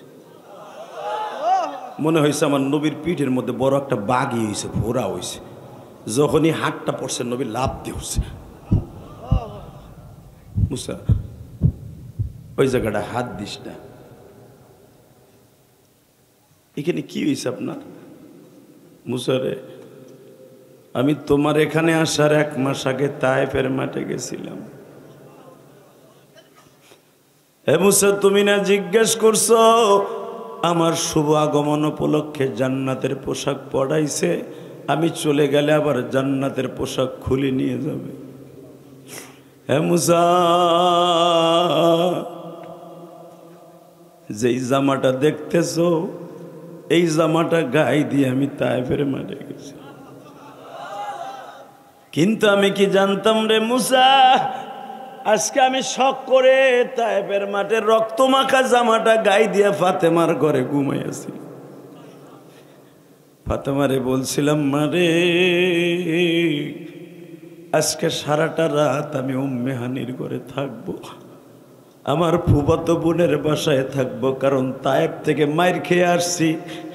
এই বাক্কা শহরের সব বেঈমানগুলো যাইনা ফেলছে, তারা যদি আমারে মারার জন্য রেডি হয় গো মা, আমি আমার ফুপির বাসায় চইলা গেলাম। তখন আমি জামাটা গায়ে দিয়ে ফুপির বাসায় ঘুমাইয়াছিলাম, কিন্তু আমার ওই পুরান জামাটা অবস্থায় যে মওলায় তার বাড়িতে বেড়াইতে আনবে কল্পনাও করি নাই। মুসা, তুমি যে বলছো এই গোশতের টুকরাটা কিসের, তাহলে জামাটা একটু উঠে দেখো।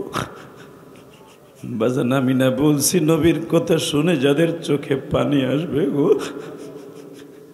আপনি একটা টার্গেট করেন, মালিক তুমি আমার জনম দক্ষিণী মায়ের মাফ করে দাও। আরে আমি ইলিয়াসুর রহমান জেহাদি 12 বছর বয়সে মা হারায়া বাবা, গতকালকে এই মাদ্রাসায় মাহফিল করছি, একটা 12 বছরের ছেলে বাবা পাগড়ি নিল, আমার বুকের মধ্যে বসিয়া বলে হুজুর আমি আমার বোনের বাসায় থাইকে লেখাপড়া করি,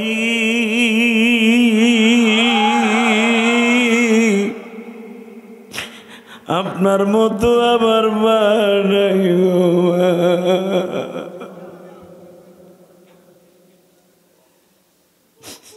আমার মনে পড়ে গেল আমিও তো 12 বছর বয়সে মারাইছি। হে কালকিনের যুবক ভাইরা, আজকে 30 অক্টোবর, আজকে মাদারীপুর কাল পাসপোর্ট জমা দিছি, আর কোনদিন মা বাবার চেহারাটা দেখতে পারবো কিনা জানি না। কত প্রবাসীর লাশ আসে বাবা, লক্ষ লক্ষ প্রবাসী সাগরের মাছের খাবার হইয়া যায়।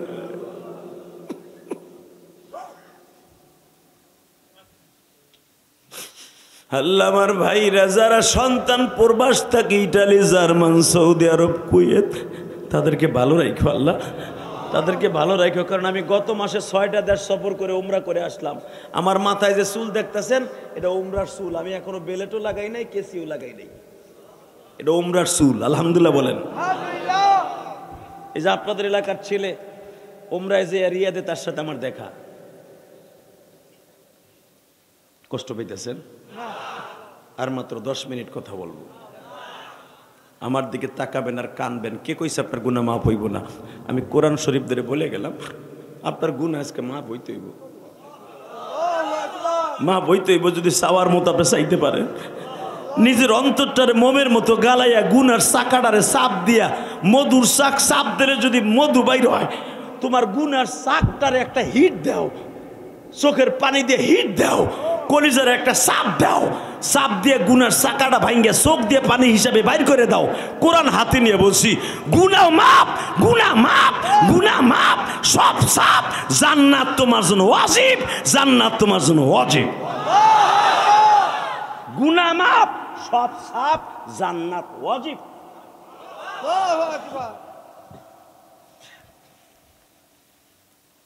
এবার কানবেন, দেখবা আমার নবীর ভালোবাসা কয়জন আছেন বাবা। মুসা আলাইহিস সালাম আবার নবীর পিঠটা হাতায় দেখে কয়েকশো গোশত পিঠের মধ্যে উঁচয় রয়েছে, মার্বেলের মতো শক্ত রয়েছে। আর একটা জায়গায় মহরে নবুয়তের নিচে এত বড় একটা গর্ত, রক্তগুলা ছলছল করে দেখা যাইতেছে। বাজান রে মুসা পয়গম্বর বলে এই গর্তটা কিসের?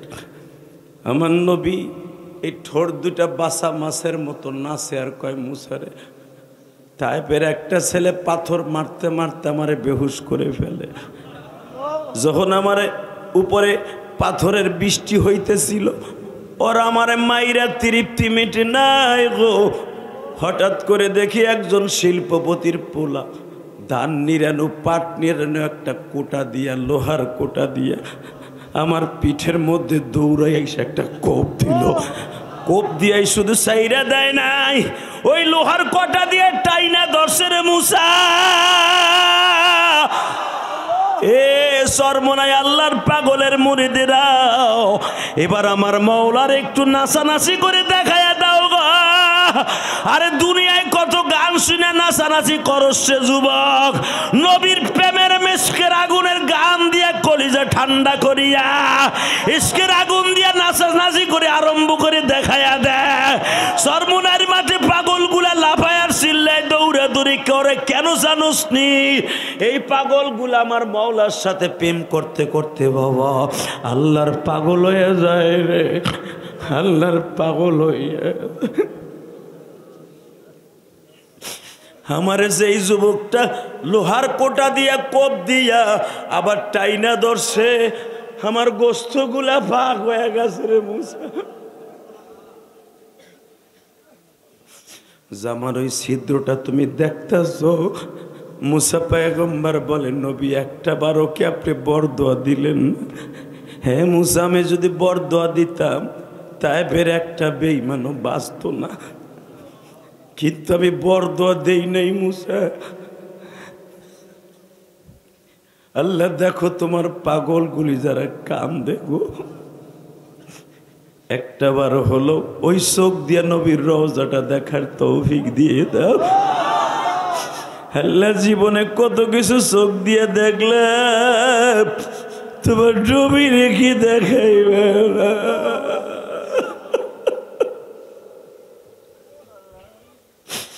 আজকে 30শে অক্টোবর তুমি তাকায় দেখো, আল্লাহ তোমার পাগলরা কাঁদে, আলেমুলামা কাঁদে, মাহারা বাবারা ভাই বোনেরা কাঁদে গো। কার লাগিয়া কান্দো রে মনাই, কার লাগিয়া কান্দো রে মন, ঘুমিয়াছে সে সোনার মদিনায়। মালিক তুমি না দেখাইয়া কবরে দিও না। মুসারে আমারে মারতে মারতে বেহুশ করে ফেললো। আমি 3 বার বেহুশ হইলাম। চতুর্থবার যখন আমার বগলের নিচে হাত দিয়ে তারা খাড়া করে, আমার পাও 2টা রক্তের দ্বারা আটকে গেছে রে মুসা। আমার জুতাটা সিমেন্টের মতো আটকে গেছে পায়ের সাথে, লুলা মানুষের মতো হেঁচড়াইয়া তারা আমার টানে। মুসা, আমার পায়ে কোনো শক্তি নাই, রক্ত পড়তে পড়তে আমি ক্লান্ত হয়ে গেছি। একটা বাগানের কাছে তারা আমারে মরা মানুষের মতো ফেলে রেখে দিয়ে গেল। আমি বেহুশ অবস্থায় একজন গোলামের ক্ষেপ আঙ্গুরের বাগানে যাইয়া বললাম, তোমার নাম কি? আদ্দাস। আমার নাম আদ্দাস। আপনি কেমনে জানেন গো? তুমি নবী হারুন আলাইহিস সালামের বংশের মানুষ, তাই আমি মার খাবো। হারুন নবীর বংশের মানুষের বাগানে আশ্রয় নিব,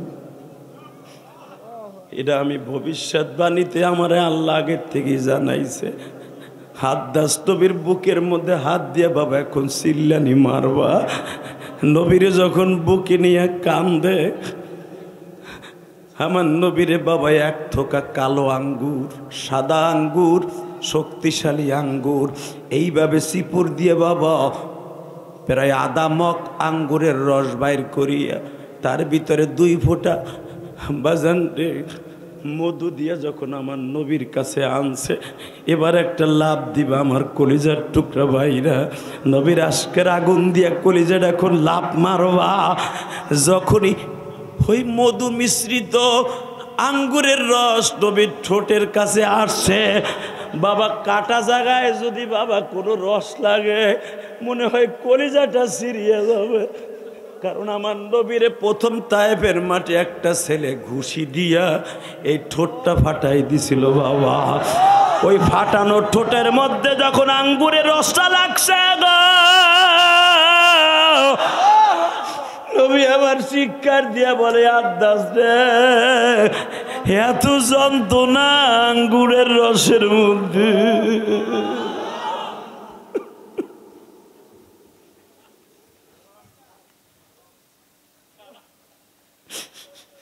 আল্লাহ দেখো তোমার পাগলগুলি কান্দে গো।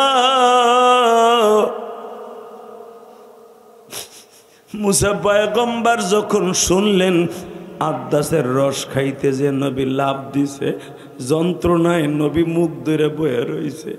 আদ্দাস বলে, নবী কি দিলে আপনার এই জায়গাটার জ্বালা পোড়া বন্ধ হবে? আদ্দাস রে, একটা জিনিস দিলে জ্বালা পোড়া বন্ধ হবে। কি? তাইফের ছেলেগুলি যদি একবার আমারে বলে তোমার সিনা মারছি, আমার সিনার পরে পরিচয় পাওয়ার পরে তারা মারছে, আমার আর কোনো যন্ত্রণা থাকবে না। আদাস বলে নবী আপনার তারা চিনে নাই গো বাবা। এইভাবে বেলা 8টা থেকে 4টা পর্যন্ত আমার নবীরে মারলো। 4টার পরে তাকায় দেখে পুরা তায়েফের মাঠটা ফেরেশতা জিবরাইল লক্ষ লক্ষ ফেরেশতা নিয়ে ঘিরে ফেলেছে। শুধু ফেরেশতাদের পাখাগুলা দেখা যায় রে, পাখার আওয়াজ শোনা যায়। জিবরাইল বিশ্ব নবীরে যেই পাহাড়টা বাবা তুলার মতো বানাই দিয়েছিল, ওই পাহাড়টা তায়েফে এখনো দাঁড়িয়ে আছে। জোরে জোরে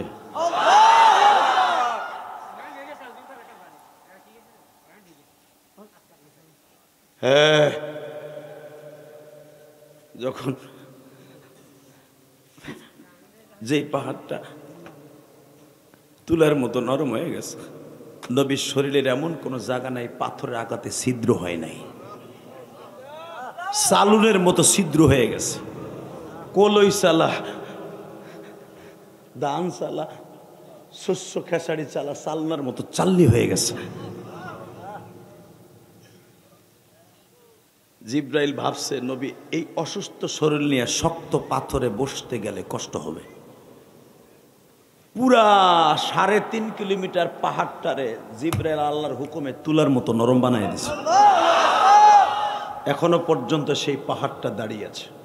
এই পাহাড়ের মধ্যে 5 প্রকার রঙের পাথর পাবেন। একই পাহাড় 5 রঙে ভূষিত হয়েছে। এক জায়গায় দেখবেন একবারে রক্তের মতো লাল পাহাড়ের একটা অংশ, যেরকম মারহাবা। আর এক জায়গায় দেখবেন সাদা, আর এক জায়গায় কালো, আর এক জায়গায় দেখবেন নীলা রঙের।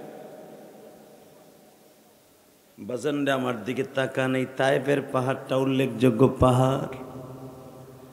নবী আমার নরম পাথরটা পাইয়া বসলেন, এর মধ্যে জিবরাইল হাজার। নবী আমার চিন্তা করে পাহাড় তো কোনোদিন নরম হওয়ার কথা না, তুলার মতো নরম হয়েছে কেডা। নবী উঠে দাঁড়াইলেন, জায়েদ রে টাইনে নিয়ে কয়, জায়েদ রে দেখ আমার মৌলাই মনে হয় আমার জন্য পাহাড়টা নরম বানাই দিছে। জিবরাইল কয় নবী এটা আল্লাহর হুকুমে আমি করে দিছি। নবীর ঠোঁটটা এইভাবে ফুইলা, ওই যে ঘুষি দিছিল ঠোঁটটা ফুইলা কলা গাছের মতো হয়ে গেছে। এই কপালের চামড়াটা ফাইটা সারার মধ্যে পাথরের কণা ঢুকে গেছে, কপাল দুইটাও ফুলে গেছে। ইমদিমিন টাইমে জিবরাইল বলে আমি নরম বানাই দিছি। নবী আমার বলে মস্করা করো। যখন আমার বেলা 8টার থেকে নিয়ে 4টা পর্যন্ত মারলো, যেই পাথরগুলো আমার গায়ে লাগলো ওইগুলো নরম বানাইতে পারলো না, তাহলে তো আমার বডিটা ছিদ্র হইতো না। তোমার মালিককে বলো ওই পাথরের জায়গায় এনে দিতে বলো। জিবরাইল বলে ইয়া রাসূলুল্লাহ আমি কি আপনার কোনো উপকারে আসতে পারি? জিবরাইল রে তুমি কি উপকারে আসবা? যিনি আমারে বানাইছেন উনি তো আমারে কিছু করলেন না। তবে জিবরাইল যদি উপকার করতেই চাও আমার মালিক একটু অর্ডার নাও। কি অর্ডার নিব ইয়া রাসূলুল্লাহ? কথাটা শেষ হওয়ার আগে আল্লাহ জিবরাইলের কাছে ওহী দিয়ে বলে আমার নবী কি কয় শোন আমি বলি। আমার নবীরে বইলে দে কিয়ামতের মাঠে নবীর এই বডিটা তোরে রানিং ক্যামেরার মতো ভিডিও করে রাখতে চায়। ওই ডাসারের মাদারীপুর কালকিনির কিছু উম্মাত নবীর মায়ের কথা শুনে কানবে, ওরা নবীর এই বডিটা দেখতে চাইবে। বড় জান্নাতি স্ক্রিনে পর্দার ভিতরে নবীর বডিটা আমার দেখানো লাগবে। নবী আমার ওই দরখাস্ত করবে নবীর বডিটা ভিডিও কর গো। জিবরাইল একটু বাড়িয়ে বললেন ইয়া রাসূলুল্লাহ আমি তায়েফের পাহাড় দিয়ে বেঈমানগুলারে ধ্বংস করে দেই। নবী আমার বলে না রে জিবরাইল, এদের ধ্বংস করলে এদের ঘরে ছোট ছোট বাচ্চা আছে, এরা তো কোনো অন্যায় করে নাই। বাজান যেই মানুষটা মায়ের খাওয়ার পরও বরদ দেয় না, আমার এই নবীরে যদি কেউ গালি দেয় ওরে আস্থা রাখবো না। দীপ্ত কণ্ঠ আওয়াজ দিয়ে দেখায় দাও, আমার নবীরে কেউ গালি দিলে ওরে জায়গায় পুঁতে ফেলবো। রাজি আসো না নাই? রাজি আসো? আল্লাহকে দু হাত তুলে দেখায় দাও।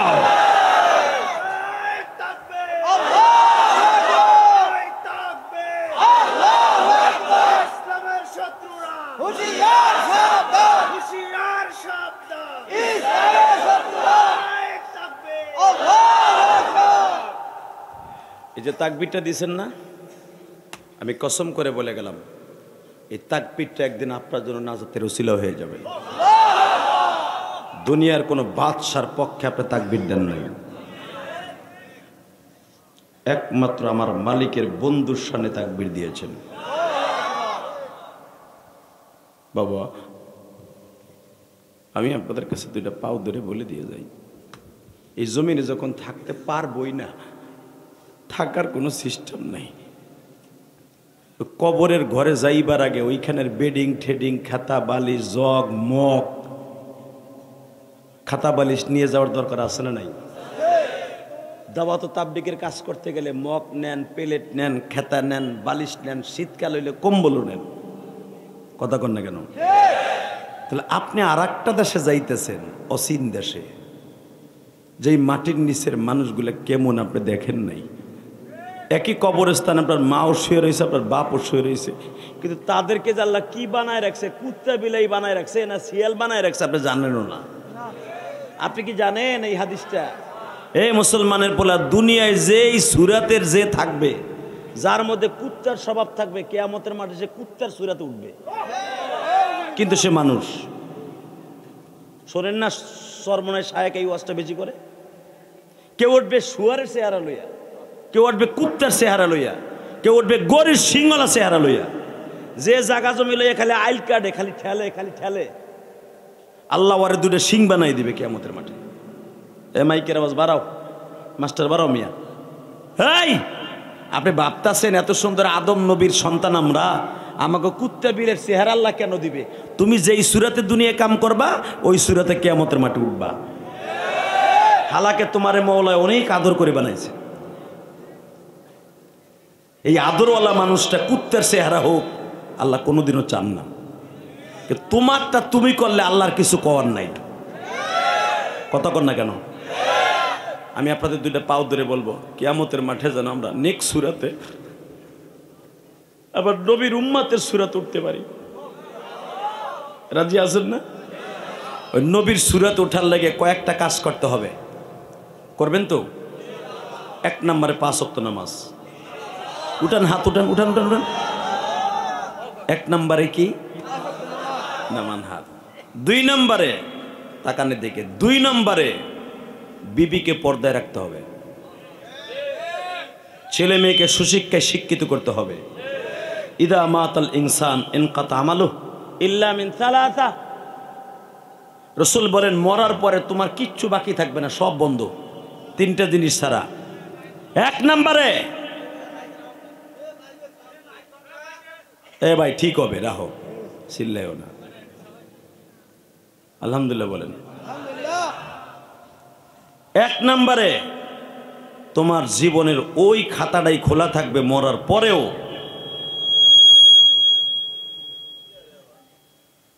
ওই নেকের খাতাটাই খোলা থাকবে যদি কোনো দিন কোনো মসজিদ মাদ্রাসা করে গেছো, আও সাদকাতিন জারিয়া, মারহাবা বলেন না, আও আলাদুন সালেহ।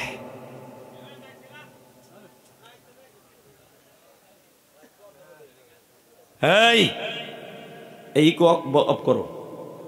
হে কলিজার ভাইরা, আমার ডাসারের ভাইরা, 2 নম্বরে যদি একটা নেককার ছেলে আপনি দুনিয়ায় আলেম বানাই যেতে পারেন, ওই ছেলে আবার কাউরে আলেম বানাইছে, কিয়ামত পর্যন্ত আপনার আমলের খাতা বন্ধ থাকবে না। এই যে দেখেন, আমি দেখাই দেই, যারা আপনি মাদারীপুর থেকে সার্বিক গাড়ি, চন্দ্রা গাড়ি, বরিশালের যে কোনো গাড়ি থেকে ঢাকার উদ্দেশ্যে রওনা দিচ্ছেন, মোস্তাপুর থেকে রওনা দিচ্ছেন, টেকেরাট ব্রিজটা যখন পার হন, এখানে একটা ফেরিঘাট ছিল, মনে আছে আপনাদের? ফেরি পার হয়েছেন না আপনারা? আপনার পোলায় কইতে পারবো না ফেরি কবে আসিল। আমি ইলিয়াস রহমান জাদি ফেরি পার হয়েছি, আলহামদুলিল্লাহ বলেন। হ্যাঁ, আপনার বয়সে বেড়াই লোকে পার হয়েছে। ওই যে আপনার পিছনে যেগুলো বই রয়েছে যে ক্যাসরাগুলো একটা জিগান তো ফেরি কবে আসিল, ওই যে জানেই না। আপনার যখন পেরাই লোকে পার হয়েছে, আপনার পর আন্দাজ করে এখন মুসলমানের পোলায় দিকে তাকান। আমি ইলিয়াস রহমান জাদি ফেরি পার হয়েছি, তখন আমি একবার ছোট্ট স্কুলে পড়ি। তো এই ফেরিঘাটে থেকে একটু সামনে আগাইলে চরপোষণ নদী মাদ্রাসা, চরপোষণ নদী মাদ্রাসা থেকে একটু আগাইলে সেন্দাঘাট, সুইচ গেট যাকে বলা হয়, মনে আছে আপনাদের? এখন তো নাই। আল্লাহ, এখন থাকলেও এইভাবে আমার ভাইদেরকে বোঝানো যাবে না। ওই সময়ের সেই তিনমোহনী নদীটার কথা এখন বোঝানো যাবে না। আপনাকে মস্তাপুরের নদীটা, যে এই নদীটা আগে যে স্রোত ছিল এখন আছে কিচ্ছু নাই। এই যে 200 মনের নৌকার গুণ টানতেন, ভুলে গেছেন গা, আগ করে রয়েছে এখন।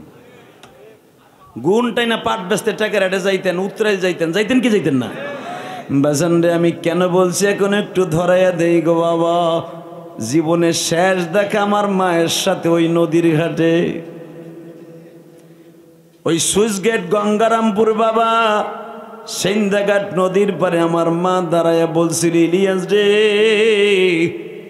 যাও গো বাবা যাও, আমি তোমারে কেন আলেম বানাইতেছি জানুনি?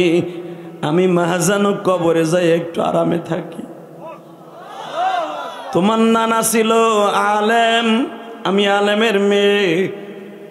বাবা আমার আব্বা আমার সব সময় বলতো, ইলিয়াস রে তুমি আলেম বানাইবা, কবরে আরামে থাকবা। মানুষ মরে যাওয়ার পরে সব আমলের দরজা বন্ধ, 3টা দরজা বলে খোলা। বাবা তুমি একটা দরজা সব সময় চালু রাখবা, তুমি আলেম হবা। যদি কোনোদিন টাকার মালিক হও, একটা মসজিদ মাদ্রাসা বানাইবা। বাজান যারা ঢাকায় যান, বাবু বাজার ব্রিজের গড়ে কদমতলি চুনকুইটা যে সার্বিক কাউন্টার, এখান থেকে একটু সামনে আগাইলি বাবা আমার বাড়ি, আমার নিজের কষ্টের টাকা দিয়া করা মসজিদ মাদ্রাসা। বাজান নিজে জায়গা কিনা করছি, কোটি কোটি টাকার জায়গা কিনা মসজিদ মাদ্রাসা করছি। বাবা কেন করছি জানেন নি? আমি এইটা বুঝাবার জন্য এই টাকার পরিচয়টা তুলে ধরছি। আমার মা ওই খেওয়া নৌকায় উঠাই দেওয়ার সময় বলে গেছিল, ইলিয়াস রে কোনোদিন মাদ্রাসা ছাইরার বাড়িতে চলে আসবি না, কিন্তু বাবা যদি আমি মারা যাই তোর আব্বা আবার বিবাহ করবে, তারে মা বলবি। বাবা বাজান আমি আপনাদের 2টা পাও ধরে বলে দিয়ে যাই, আমি সৎ মায়ের ঘর করছি, আমি জানি।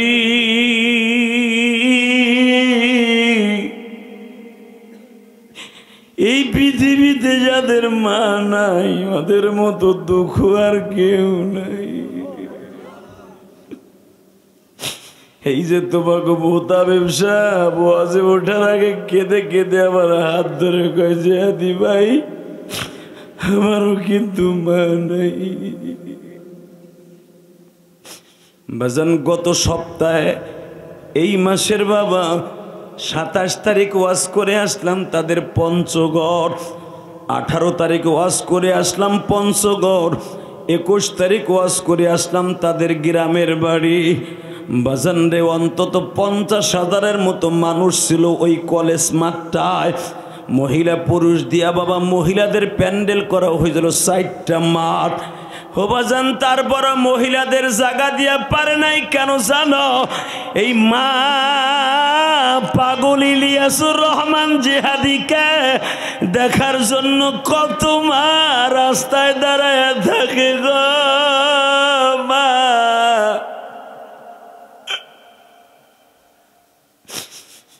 মা তুই তো আমারে দেখতে পারলি না মা।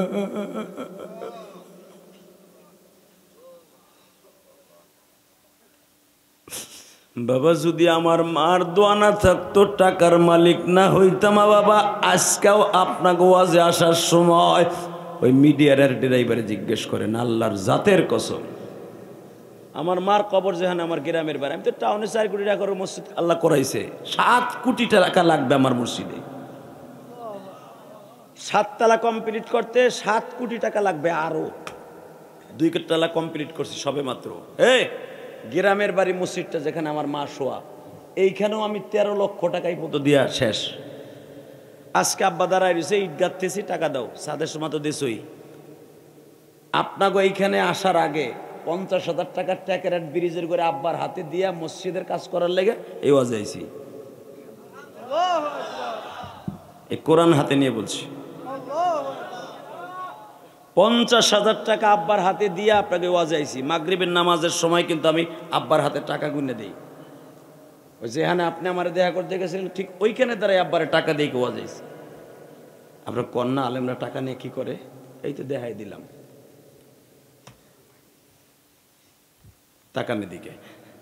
বাবা এই টাকা আমি দিতাম না যদি আমি আলেম না হইতাম। আমার গ্রামের বাড়িতে কোটি কোটি টাকার মালিক আছে প্রবাসীরা, ইটালিয়ান। যখন চান্দা ধরে মসজিদের কাজ করার লাগে 5,000, 2,000, হাইস্ট 10,000।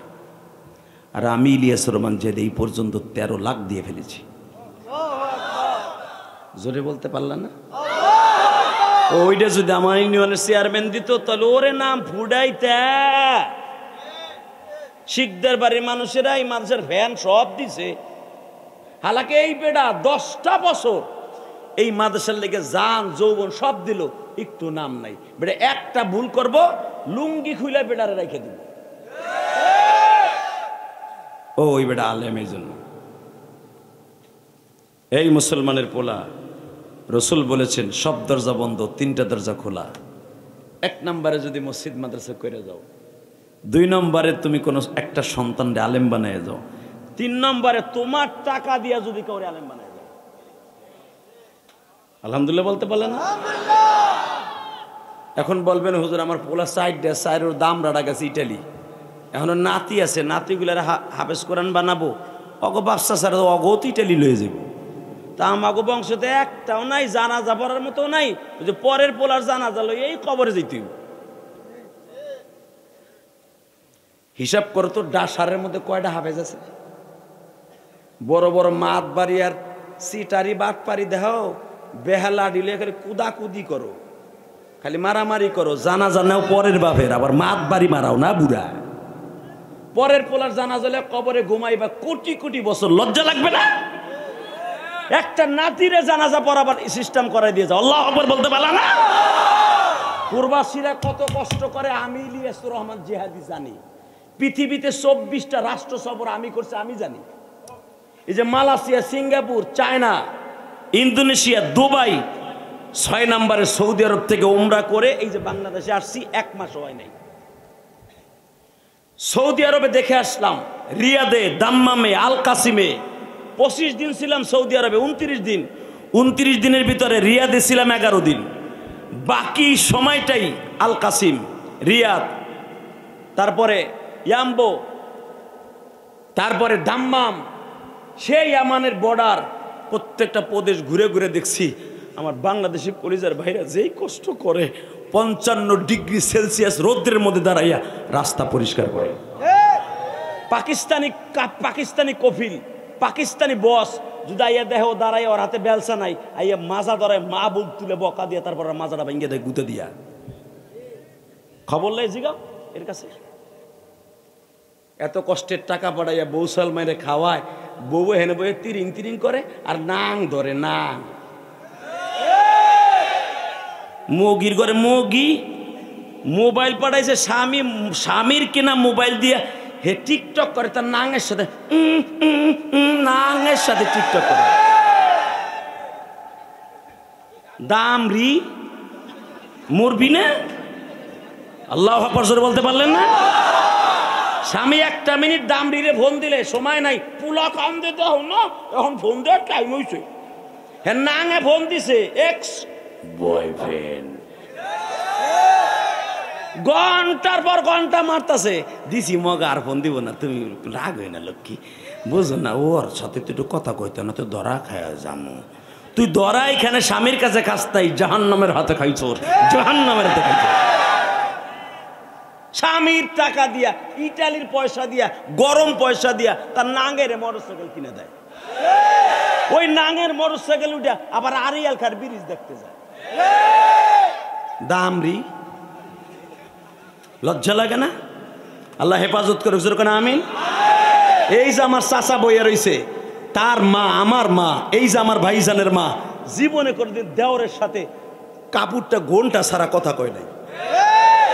অলেকার বাপ, তোমার ভাই চলে গেছে আগে মোস্তাবুর রাজুর হাটে, তোমার ভাইরে কাঁচামরিচের কথা কইতে মনে নাই, যদি দেয়া হয় তাহলে একটু কাঁচামরিচ আনতে কইও, তা নাহলে তুমি 5টার কাঁচামরিচ চাই না, তোমার ভাই এলে দিয়ে দেব। পর্দার ভিতর থেকে আমার মা, তোমার মা কথা কইছে। আর এখন বেপর্দায় যে কয় ভাইজান ভাইজান কাঁচামরিচ লই আইন, ভাইজানও মজা লয়, কাঁচামরিচ না আরো কিছু লাগবো নি তাই কো। কষ্ট হইতেছে আর 2 মিনিট কথা বল, ফিনিশিং হইতেছে তো ঠিক মতো। হ্যাঁ, জাকান্নাকা দিল কানা। বুড়া লজ্জা লাগে না? 11 দানার 100 দানার তসবিলে মসজিদে যে তুমি জিকির করো, এদিক দিয়ে তোমার হারা দেয়া তোর জন্য ফরজ। বুড়া বেড়া, বুড়া বাম পাইকা মাইকা উলা হয়ে গেছে, বোরে সাইরে দিছে আল্লাহর হার, মাইয়ারে সাইরে দিছে আল্লাহর হার। কথা কর না কেন? জানি এখন মহিলা প্যান্ডেল থেকে দৌড় মারবো, ল্যাস খাড়া করে বুড়ে আর বুড়ি সবগুলি। মনে রাখতে হবে, প্রবাসীদের কষ্ট আমি দেখি, আমি সহ্য করতে পারি না। কথা বলে না কেন? আমি দেখে আসছি মালয়েশিয়ার পেনাং, এই হাইলাং পাহাড়, এই মিয়া সেই 23 কিলোমিটার ব্রিজটা পাহারা দেয় আমার বাংলাদেশিরা। সাগরের ভিতরে 23 কিলোমিটার একটা ব্রিজ মালয়েশিয়া। জিগাও হাইলাং পেনাং যাই দাও, 23 কিলোমিটার ব্রিজটা বাঙালিরা ঝাড়ু দেয় বেটা। এত কষ্টের সাগরের মধ্যে থাইকা টাকা কামাইয়া, শীতের মধ্যে গরমের মধ্যে বোর জন্য পাড়ার বউ প্যাগাম মাইলা বাজার করে। আল্লাহ এদের হেদায়েত নসিব করুক, জোর করে আমিন। আমি নিয়ত করছি প্রবাসী অধিকার, ইনশাল্লাহ অধিকার নিয়ে প্রতিদিন আমি কথা বলবো। ওদের কান্না আমার কলিজা ভেদ করে ফেলছে। সিঙ্গাপুর, মালয়েশিয়া, সৌদি আরবের কলিজার টুকরা ভাইদের কষ্ট, খাও নাই দাও নাই, হাতের মধ্যে ফোসকা পড়ে গেছে, 4 মাস বেতন দেয় না, 4 মাস কাজ করে, 4 মাস পরে কত তোরে দিয়ে কাম করাবো না, বেতন দিব না, যা। এটা বাংলাদেশ না যে তোমার খালতো বাইরে ভায়ার করে নিয়ে যে ওরে ঘুষাইবা, বেতন দিব না তোরে, যা পারলে সেরগা, কিচ্ছু করতে পারবা না। কষ্ট হইতেছে? আপনি ফোন দিয়েছেন, বাপ উত্তর পাশের জমিটা ঠিক করছিলাম, তুই 4 মাস হয়ে গেল, টাহাটুয়া পাঠাস না, করস কি, ফেলাস কেলাস নি নাকি মাইয়া গো পিছনে খরচ করস? তুমি তো আয়মা কথা বলে দিছো, তোমার ছেলেটা গোপনে অন্তরের ভিতরে হক কথা রাইখা দিয়ে বলছে, আব্বা কাজ করছে কিন্তু বেতন পাইনি, অবস্থা বেশি ভালো না। পট করে বউ কি কয় জানেন? এই হৌরির মাইয়া সবাই টাহা পাড়ায়, তোর কপালে আগুন লাগবে, ওটা জানি আমি। তখন বেডা মোবাইলটা বুকের মধ্যে নিয়ে অঝরে কামতে থাকে, বালিশটা মাথায় দিয়া। এ দৃশ্য আমি দেখে আসছি। অতএব আমি বলতে চাই, এই কষ্টের টাকা দিয়ে আমি আমার মা বোনদেরকে বলবো, মা একটা ছেলের আলেম বানান, অন্তত প্রবাসী কবরে ভালো থাকবে। কি পারবেন না? এটা নাতির আলেম বানাইতে পারবেন না? যতক্ষণ আমিন। বাবা, আমার মা যদি আমার আলেম না বানাইতো, আমি আজকে দান করতে পারতাম, পজ করতে পারতাম, মায়ের কথা বইয়ে কি সিলাই সিলে কানতে পারতাম? আপনার কাছে আমি একটা চাকু দেই, যদি দেখার শক্তি থাকে বুকটা ভাইরে দেখেন, 3টা নাম পাবেন আমার কলিজার মধ্যে। একটা আমার আল্লাহর নাম, নবীর নাম, আমার জনম দুঃখিনী মায়ের নাম। কারণ এই যে শীতের মৌসুম আসতেছে, ইলিয়াস রহমান জিহাদির চোখের পানি আরো বেশি পড়বে ওয়াজে, কারণ শীতের ভিতরে তুমি তোমার মার হাতের সিতাই পিঠা খাও, আর আমি ইলিয়াস রহমান জিহাদি, আমি দেখতাম মাদ্রাসায় আমার মায়েরা আমার ছাত্র ভাইদের জন্য সিতাই পিঠা বানাইয়া টিফিনকারি বাটের মধ্যে পাতিলের মধ্যে করে নিয়ে আসতো, মা পিরিজের মধ্যে করে ছেলেরে টিপ্পা টিপ্পা খাওয়াইতো। আমি দূরে দাঁড়ায় দাঁড়ায় দেখতাম আর কানতাম, ইলিয়াস রে, তোরে পিঠা বানাই খাওয়ানোর মতো কেউ নেই, ছাত্র ভাইয়ের পাশে যে টিরাঙের পাশে বসতাম, ক্লাস শেষ হইলে দেখি আমার একখান পিঠা দেয়নি, এই কোরআন হাতে নিয়ে বলছি, দেখি একখান পিঠা আমারে দেয়নি। ছাত্র ভাই কি বলতে হয়, বেটা জাতি খাওয়ার সময় সর, খাওয়ার সময় ডলাডলি রসারসি করে, মনের দুঃখ মনে নিয়ে রুমের মধ্যে বেডিংয়ের সাথে বুকটা বেলাইয়া গুনগুন করে কানতাম আর বলতাম, মা রে, হে মা, তুই ইলিয়াস রে এইভাবে সাইরা চলে গেলি মা।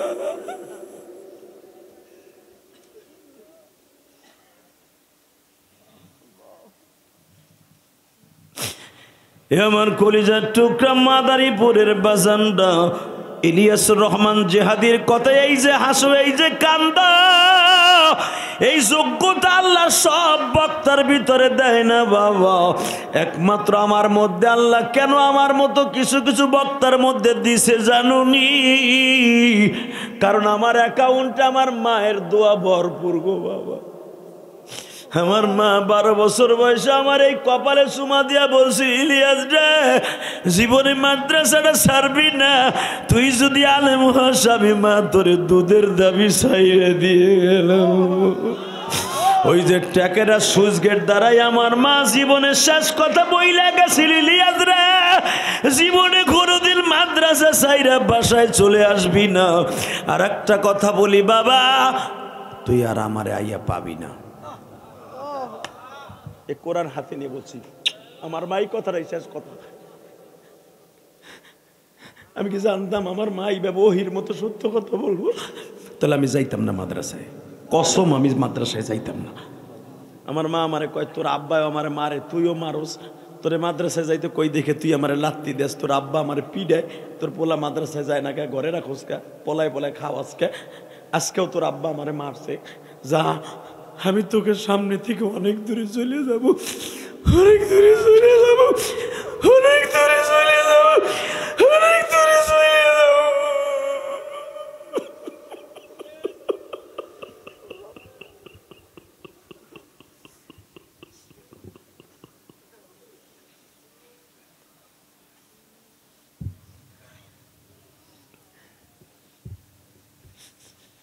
অনেক দূরে চলে যাব। আর মামা কইয়া কান্দাও পাবি না। আর একটা কথা বলে দেইলিয়া, শেষ কথা, তুই মামা কইয়া কানবি, মায়েরে পাবি না। তোর কথা শুনে অনেক মায় কানবে, কিন্তু তুই তোর মারে আর পাবি না। আমি আপনাদের দুইটা পাও ধরে বলে দিয়ে যাই, এই জন্য আমি মায়ের ওয়াজ করতে চাই না। আমার মায়ের মতো স্মৃতি পৃথিবীর কোন আলেমের মা রাইখা যাবে না। আমি কি জানতাম আমার মা আমারে 3 মাস পরে রাইখা চলে যাবে? আমি 3 মাসের মধ্যে জিদ দেয়ার বাড়িও আহি নাই।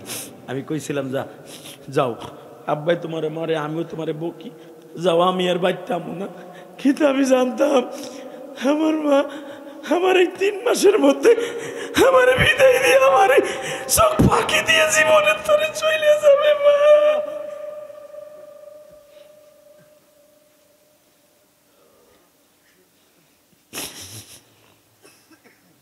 আমার মায়ে মইরা গেছে, কাকে ডাকবা মামা বলে, মামা হোসে কত কষ্ট করছেন মায়া। যুবক এখন কানবি, সে কত কষ্ট করছেন মায়ে, আমায় লালনার পালনে নাই দরদি, ভিজা জাগায় মায়া শুয়ে,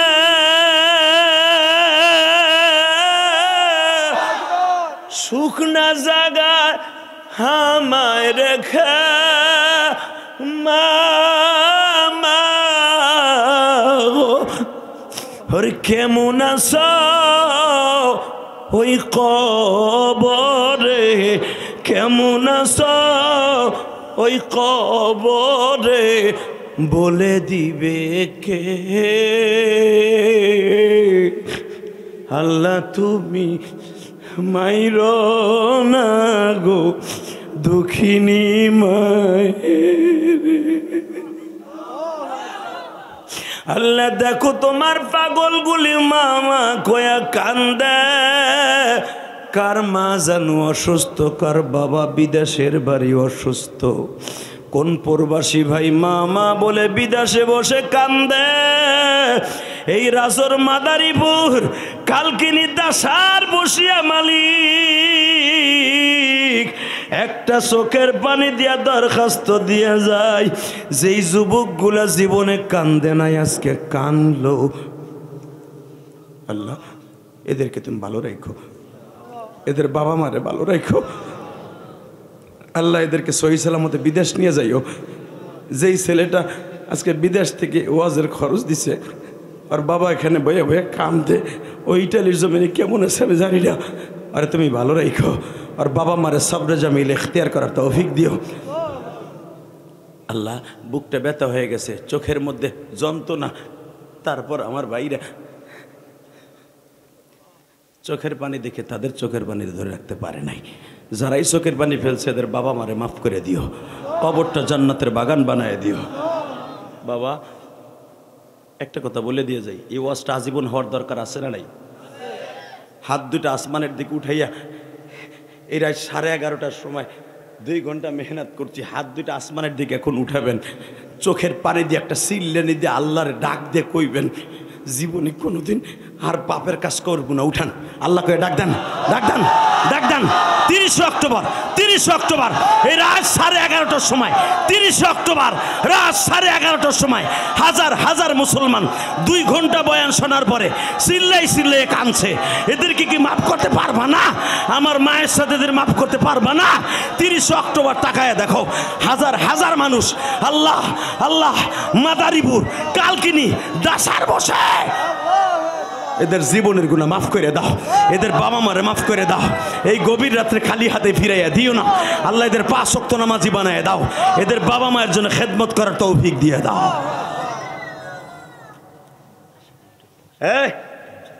30টা কি কিনতে আমি আপনাদের বলতে চাই, আমার মা চলে গেছে, কোটি কোটি টাকার সম্পদ আমার মা আমার রেখে গেছে। আমি আমার মায়ের জন্য কোটি কোটি টাকার সম্পদ দান করে দিয়েছি, আলহামদুলিল্লাহ বলেন। মসজিদে যে জায়গাটা গোলাম বাজার কিনছি, কদমতলী গোলাম বাজার, যে দেখবেন 1,25,00,000 টাকা দিয়ে শুধু মসজিদের জায়গাটাই কিনছি।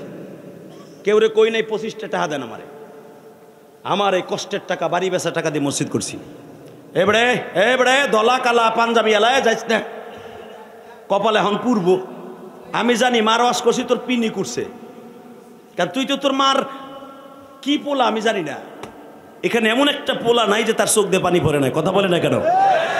পৃথিবীতে মার চাইতে দরদি কেউ আছে? আর এখন করবো দোয়া, মগা এখন উঠে হাঁটা দিছে আর বিড়ির নিশায় ধরছে। আল্লাহ হেফাজত করে, হুজুর করে আমিন। যে উঠবি দামরা, তোর কপালে বউ তো নাই, আর যদি পোলাপান জন্ম নাই ওই যে ওই ডলা তা ভাবি উঠবি না। এখন দোয়া করবি, মা বাবার জন্য দোয়া নিবি, তোর সন্তান আলেম হবে, আলহামদুলিল্লাহ বলেন। এ বাবা, যেই মাহফিলটা রসিল আজকে কানতে পারলেন, এই মাহফিলটা আজীবন হোক চান না? তা আমাদের মতো বক্তা আনতে হলে মেহনত করার দরকার আছে না নাই? যে যুবকগুলো মেহনত করেছে বিদেশ থেকে টাকা দিয়া, শ্রম দিয়ে, এলাকার যুবকগুলি আমি গ্যারান্টি দিয়ে গেলাম কোরআন হাতে নিয়ে, যে যুবকগুলো এই মাহফিলকে এত সুন্দর করার জন্য কষ্ট করছে, এরা কবরে যে কষ্ট করতে হবে না। কারণ একটা লোকের চোখের পানি কি কবুল হবে না? সবই কি ঘুষ করা সুদ কর?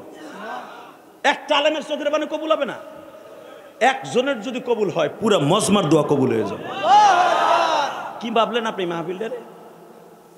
তুমি নয় ঘুষ কর, তুমি নয় সুদ করবে না, তুমি নয় বোতল কর, গাঞ্জা কর, হিরোইন কর, তোমার পাশে যার একটা নাবালেক ছোট বাচ্চা কাঁদছে, এই যে ও তো ডাইরেক্ট নবীরা যেরকম নিষ্পাপ, এই ছেলেটা ওইরকম নিষ্পাপ।